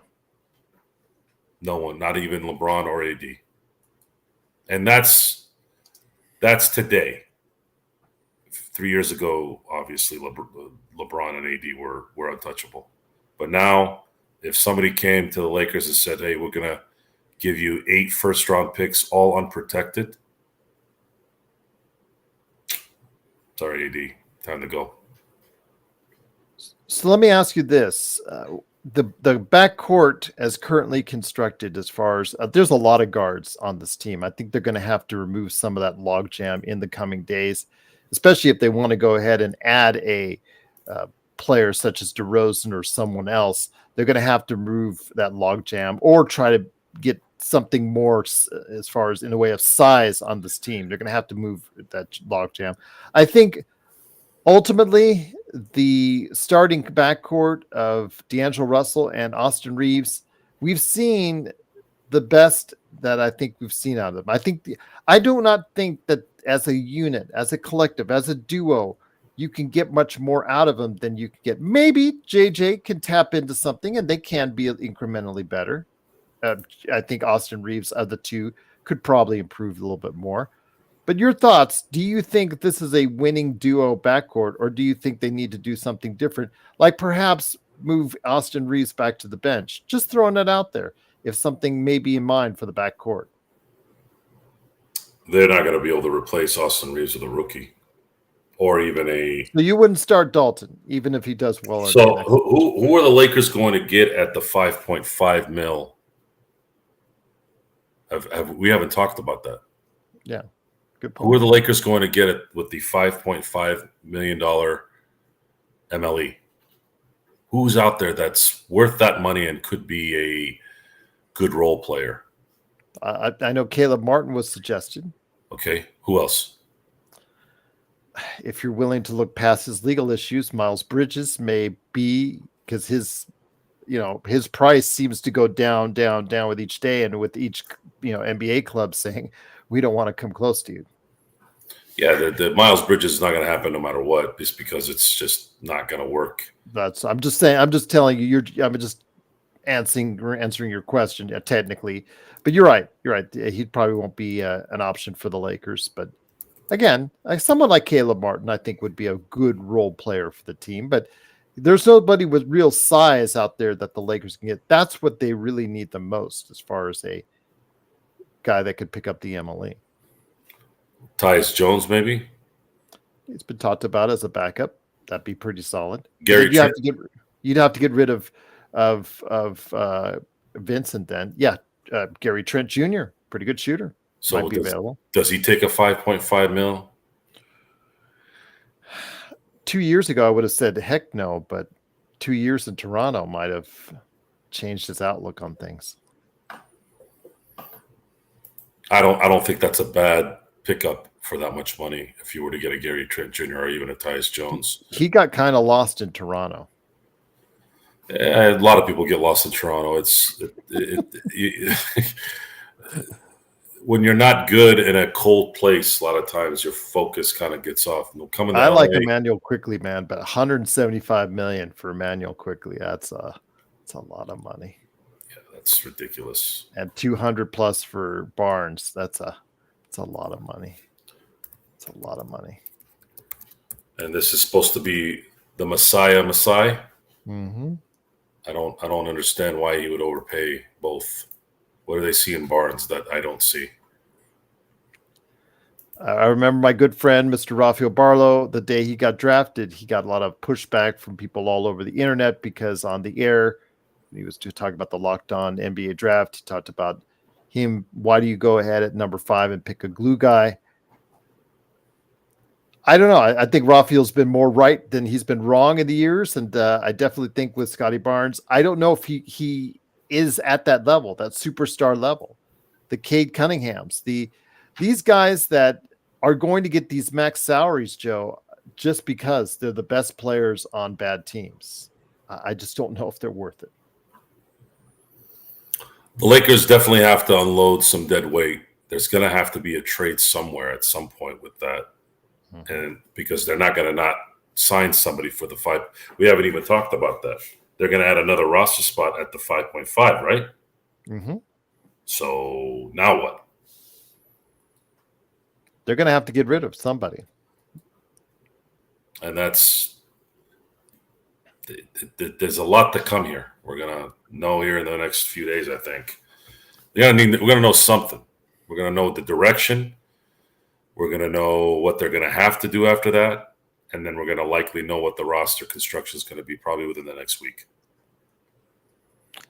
Frank says, would you all be interested in Kuzma and Poole in a package deal for the Washington Wizards? No. Kuzma, yes, not Poole.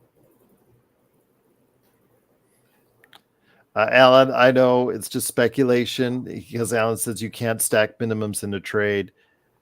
Again, we're just trying to provide some positivity. But yeah, at this point in time, the Lakers, whoever they bring in, they're going to have to let somebody go, waive them and just eat the contract, or try to send them somewhere for a late round pick. My guess would be a Cam Reddish. My guess would be maybe a Christian Wood, maybe a Jalen Hood-Schifino. Who knows? If it is JHS, Joe, you and I are going to have a field day. Did I'll someone say say. stack minimums? That was Alan. He said you can't stack minimums in a trade. I don't think the Lakers have any minimums right now. The veteran minimums, they have several veteran minimums. Hayes, Wood. I think Wood's a minimum. Yeah. Hayes, Reddish. Well, Hayes wasn't part of that deal. Is Wood a minimum? Wood, I believe, is the minimum. I think Cam Reddish and Hayes are minimums. Because Wood picked up his $3 million option. Is that his veterans minimum? Because he went from 2 to 3. You can trade a minimum. You can't stack a minimum, but you can trade one of the minimums, right? Yeah. Yeah. So Cam Reddish, I don't know if Christian Woods is a minimum. How long has he been in the league? I'm going to check that out. He's been in the league for, I don't know. I'll look it up. Oh, hold on. 8 years. It's not the 10-year, because I know the 10-year you do get a bump up for even the minimums on that. But he signed a 2-year 5.7 deal. Remember this time last year? Actually, it was even later, because remember he went into late July, early August before he signed. So, yeah, picked up a $3 million. It's $3 million is what he signed. $3 million and change is what he is currently on the hook for right now. Yeah, so that's another question. What is the deal with Rob and giving bad players player options?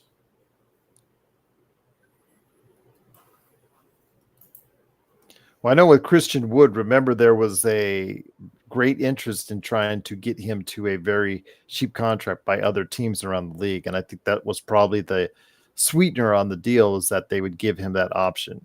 Christian Wood, I don't believe, planned on exercising that option because he felt he was going to be given the opportunity to play well enough to earn a bigger contract. But his injury and lack of playing time, some of it caused by himself, some of it caused by Darvin Ham's weird rotations, facilitated him picking up that second-year option. Pale Fox, Lakers can repeat as IST champions. Woo! Yay! That is. If that's what you're looking forward to. Are they really gonna have that tournament again? Yeah, it was money and ratings, my friend. That's what we're here for. That's what the NBA is all about, my friend. Money and ratings, especially going into a contract year with the TV giants out there. They're negotiating for a new TV deal. You don't think that they want something right now that they could put out there that gets good ratings in November and December? The funky looking courts. Yeah. All those updates on the IST. Yeah. I don't Can't know. wait. I don't have any feeling on that. Oh, I thought it was a terrible idea, but again, as a financial windfall for the NBA, I understand why they did it. It got more eyes on the product during November and December, when traditionally to casual audiences, it's not, people worry about other things in November, December. So I get it. I understand why they did it. I currently, I don't like it, but I understand why they do it. But if the Lakers go all out to win it once more, that would prove to be very much their start of their undoing for the rest of the season, because what they did then was basically play themselves so hard in the IST that they basically just could not keep up. I mean, what were they weeks after, Joe? They were really struggling for weeks after that IST. Why? They played one extra game, so. Well, you could see that they put all their energy into it, and once they had that letdown, I mean, that late December, January period for the Lakers was a killer for them on their schedule. I don't know when these players started getting tired in November, but they weren't playing hard in November all those years. Alan says, Gerald, by the way, JHS, yeah, we reported that earlier, Alan, that JHS is out with his back injury because he's had back surgery. So we don't know when JHS is going to come back, but it does not look like he's going to be playing this month at all in either Northern California at the Chase Center or here in Las Vegas. So.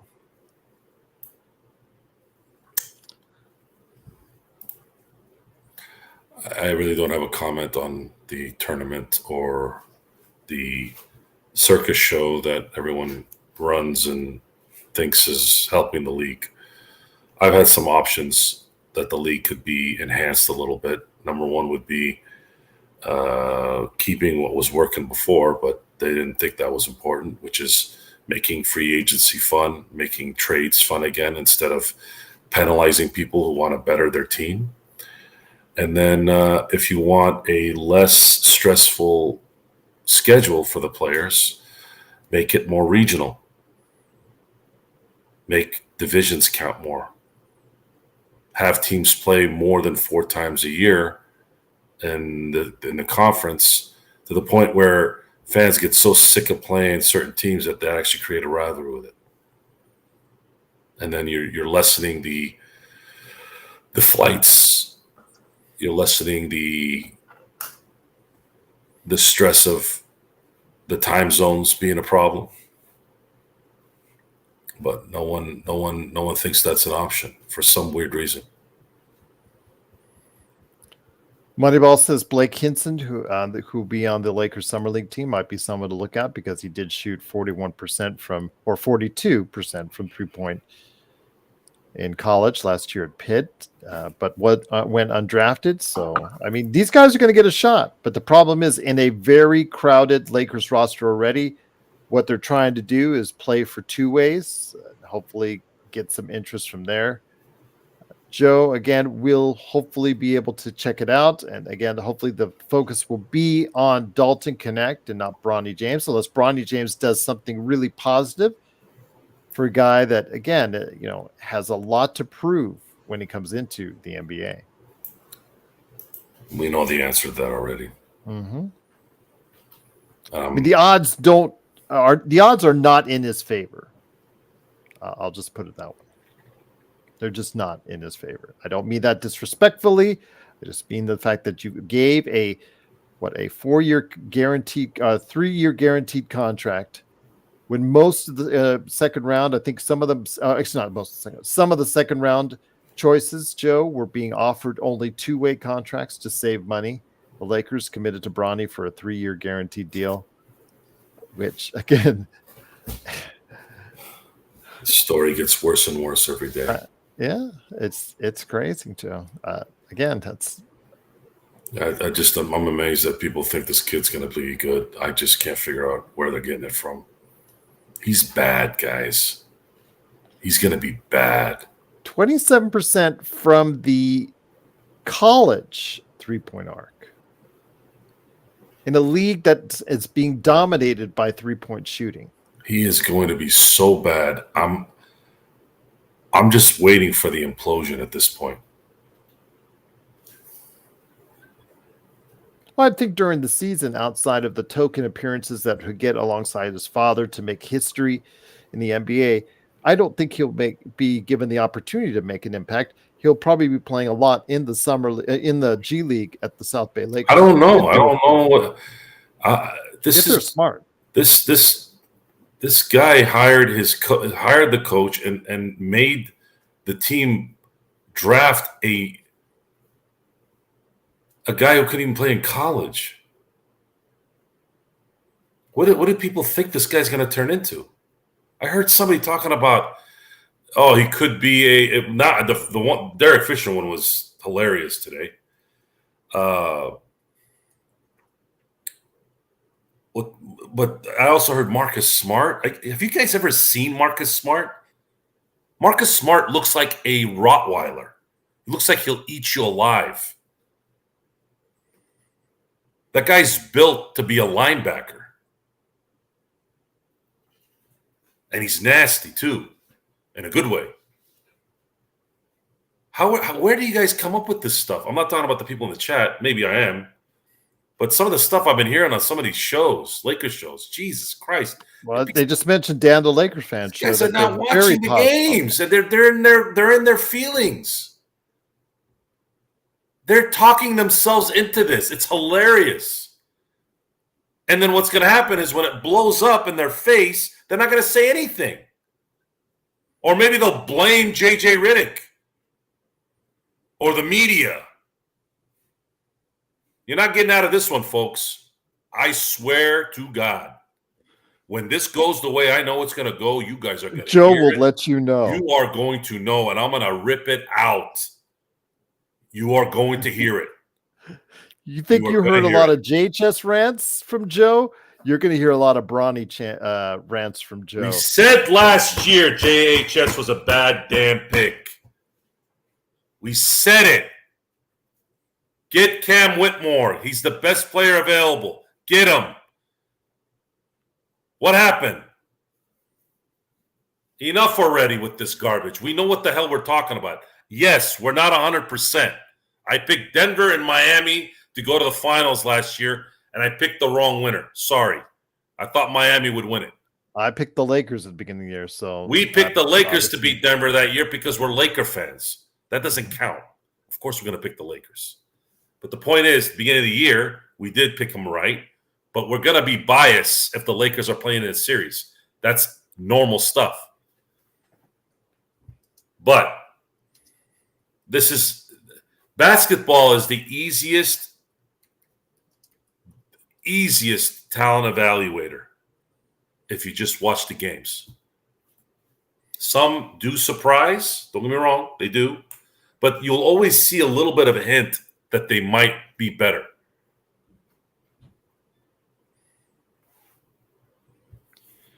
And so far, it hasn't proven out. And that's the irony.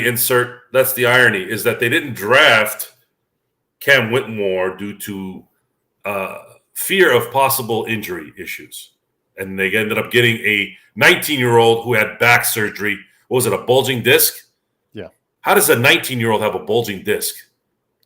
Triple J was there and a more ready player now. They used the strategy. And he's at home. He's behind you. He's in your backyard. How did you not? Did you not have anybody there? They used the strategy this year, Joe, that they should have used last year when they had a ready-made player right there. 2, 3 ready-made players in Podziemski, Whitmore, and Triple J, all right there for the taking. Instead, they drafted JHS as a developmental player, especially with LeBron and AD not getting any younger. I just couldn't fathom why they did that. We were there. We were live on this show, still trying to figure out why they did that. They liked his work ethic. Apparently, he loves basketball.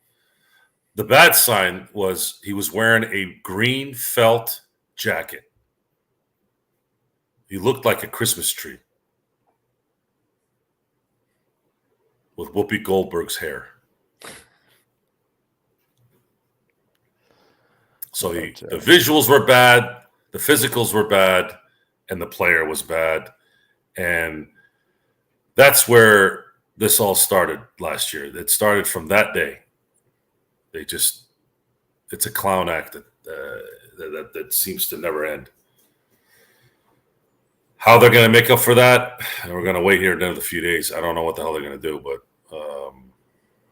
we'll see. Do you see them making any additions? An MLE, a decent name? Yeah, they're going to do an MLE addition for sure. They're just is that all they're going to do, other than a small trade or a release to open up roster spots? Okay. They have technically three more to add, which will add 15. They're going to add a 5.5 MLE. Well, they have 15 players right now on the roster. Yeah, they will have 15 players once officially LeBron and Bronny sign and Knecht had just signed, right?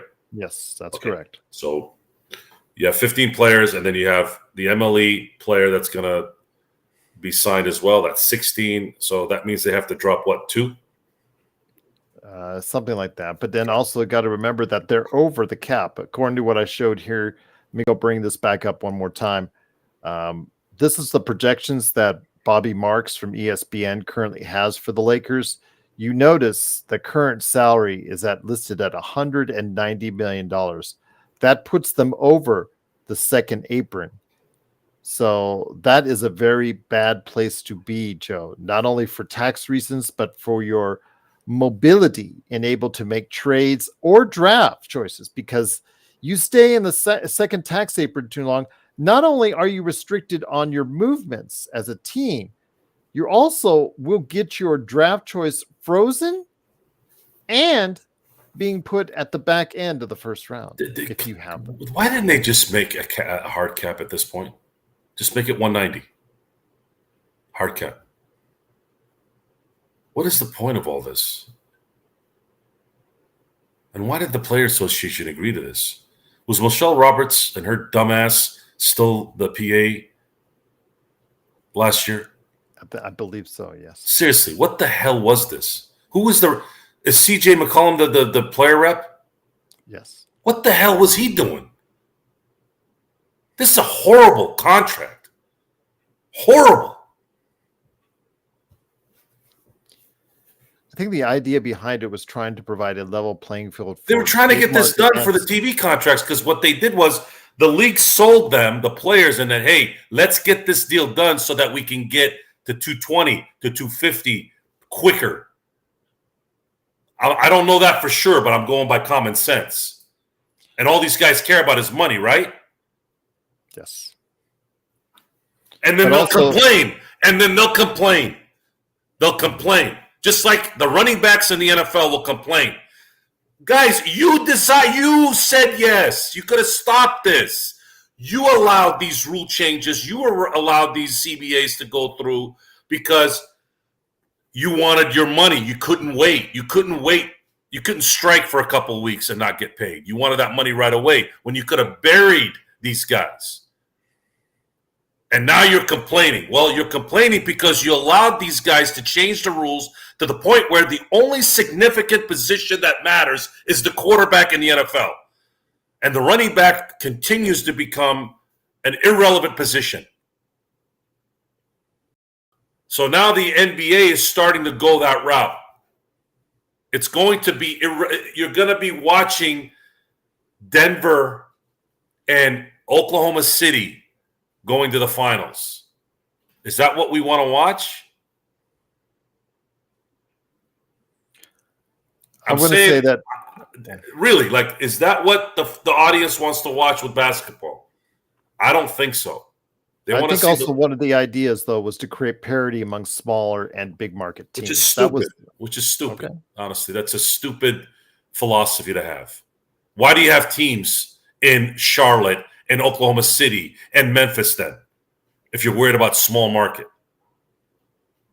Then don't put teams there. Okay. And no one wants to go there, right? Unless they're drafted. I shouldn't say that. Hardenstein went to Oklahoma City instead of New York. Yeah. But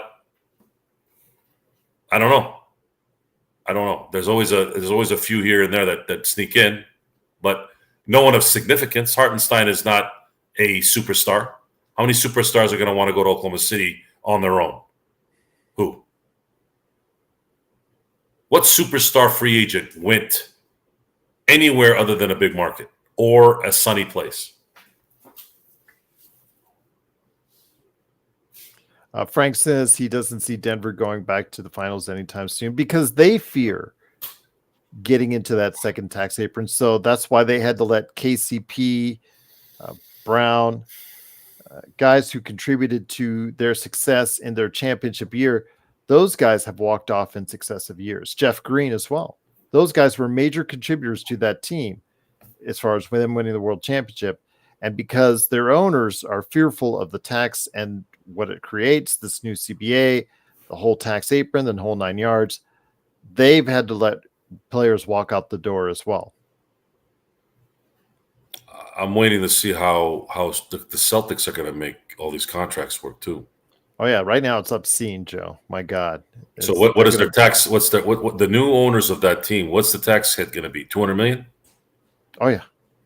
So you're going to pay an extra $200 million in salary and taxes. I mean, the Clippers and the Warriors, even though the Warriors did looking to get Buddy Hield, they just signed Kyle Anderson. The Clippers and the Warriors, for the first time in a long time, Joe, are off that really big tax hit, Joe. Especially for the Warriors, man, they've probably paid close to maybe $500 million. I would just guess. It's just throwing it out there in taxes. I mean, over the course of the past few years, but they've earned championships. They've won championships to do it. The Clippers, unfortunately, never reached those heights. But now we see the Phoenixes, the Bostons of the world. They're getting into those tax-heavy situations, and we'll see when push comes to shove exactly how much they're going to stay together like that, especially in Boston's case, my friend. Well, they have Drew Holiday with a lot of money. Kristaps has 2 years left on his contract, and they just signed Derek White. I'm going to take a guess that they're going to try to move Kristaps at some point and get off that, at least that contract. You were right on Derek White. That's the max they could give him. They could not give him a max. They could only give him, I think, based off his structure.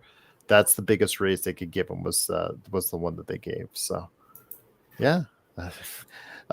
Actually, Frank says he estimates that they could eventually pay $500 million as far as is concerned for that team over the course of the season. That is absolutely outrageous. I do not think they will do that. Pale Fox, that doesn't count. KG was washed and he went back home or went back to his original team. That doesn't count. Come on. Really? But Boston is going to get more expensive, which is great news for the rest of the league, especially the Lakers, because the fact is it will be hard to maintain all of them on the same team once those taxes kick in. And again, we talked about it yesterday. I didn't add on, though, the note that even though Boston, they immediately said after signing those contracts, the majority owner said he wants to sell. He wants to do a Mark Cuban and retain control while still selling the majority of his shares. That'd be crazy. Okay, I know that Mark Cuban started something here with that, but hear me out, Joe. If anybody is going to offer, to buy a NBA team, I'm assuming that the majority of individuals that would want control if they're going to be owning the majority of that team. That I don't know how Cuban convinced the individuals involved. As far as Frank would know more about that than I do. How he got away with that, but that's just crazy to be able to sell off the majority interest in your team and still retain control of it going forward. Maybe they didn't want to control anything. Yeah, how many people are going to find that are going to do that? You underestimate people's insecurities. Maybe he just wanted to be known as a Dallas Mavericks owner. Yeah, absolutely, Frank. Absolutely. I mean, but he also stated in that statement that he wants to retain control. And I'm just saying, my God, if I'm going to be paying that much in taxes, that much in salaries, et cetera, I would want to be able to have full control of what's going on going forward. That's just, yeah, sorry. I good luck. He may find a sucker that's going to do it, but yeah, I don't think there's many out there that would. Like I said, maybe they don't want to deal with it. They just want to own the team and let somebody else run it. Something that Jeannie should do. That would help. She just shall sell outright. I just think it's just time. Call the Guggenheims and let them give you a nice deal. Let them buy out AEG out of their arena and let the Guggenheims take over the Lakers' entire operation and let her be a minority owner. She can go Yeah, because Frank corrected me. Cuban is a minority owner in the Mavs still. He didn't sell all of his shares, but the fact that he's still the main guy in control it's just hilarious to me. Just hilarious. Well, Cuban wouldn't have sold those without keeping the control, so they figured, well, it's the cake and eat it too scenario. That's fine. I don't. That doesn't affect us. No, but I would like Jeannie to do that. Actually, you would still want her to have control, except not have control. Yeah, well, that's let her own. Let her own the majority, and then just let somebody else run the team. Matter of fact, I would rather not have. I'd rather not see her or anyone associated with her.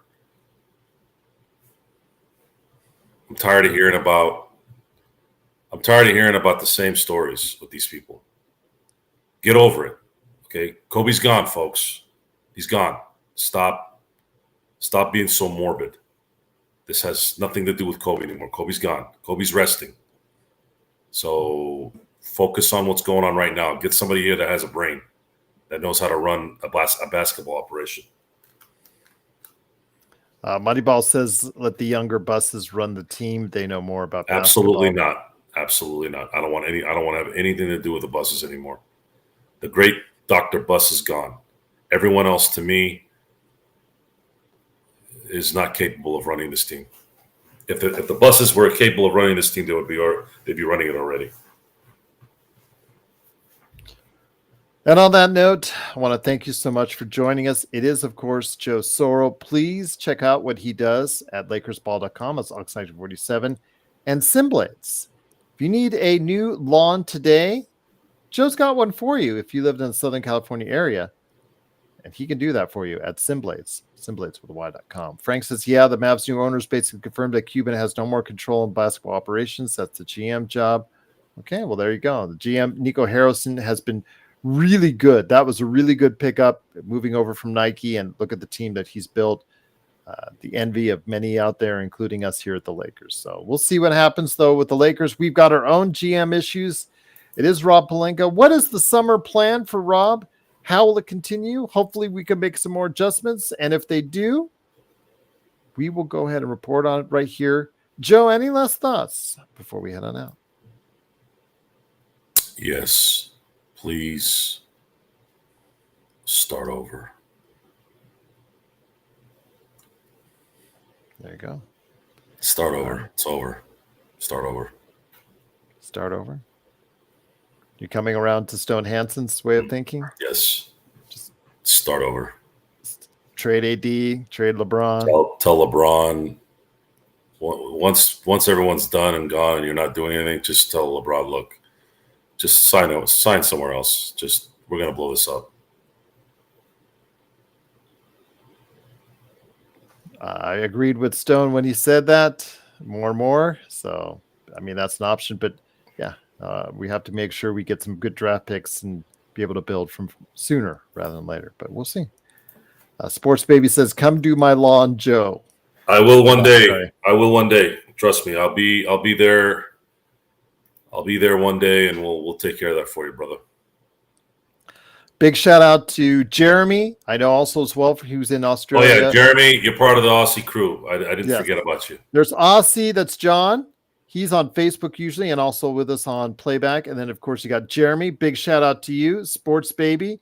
And, of course, Xbox. How can I forget about you, Mark, man?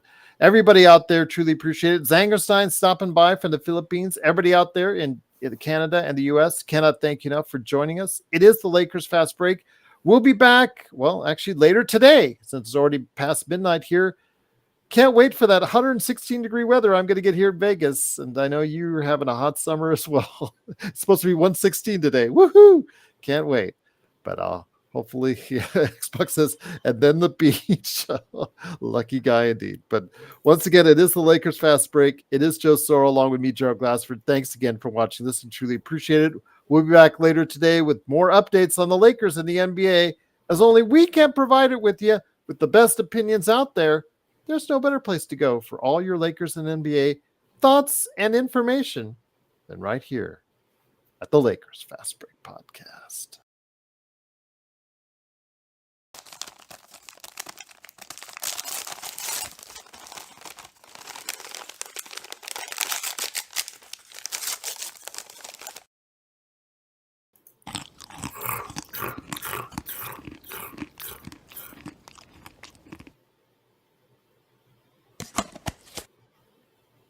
What's that snack bag? Where's that Lakers snack bag? I want to get that.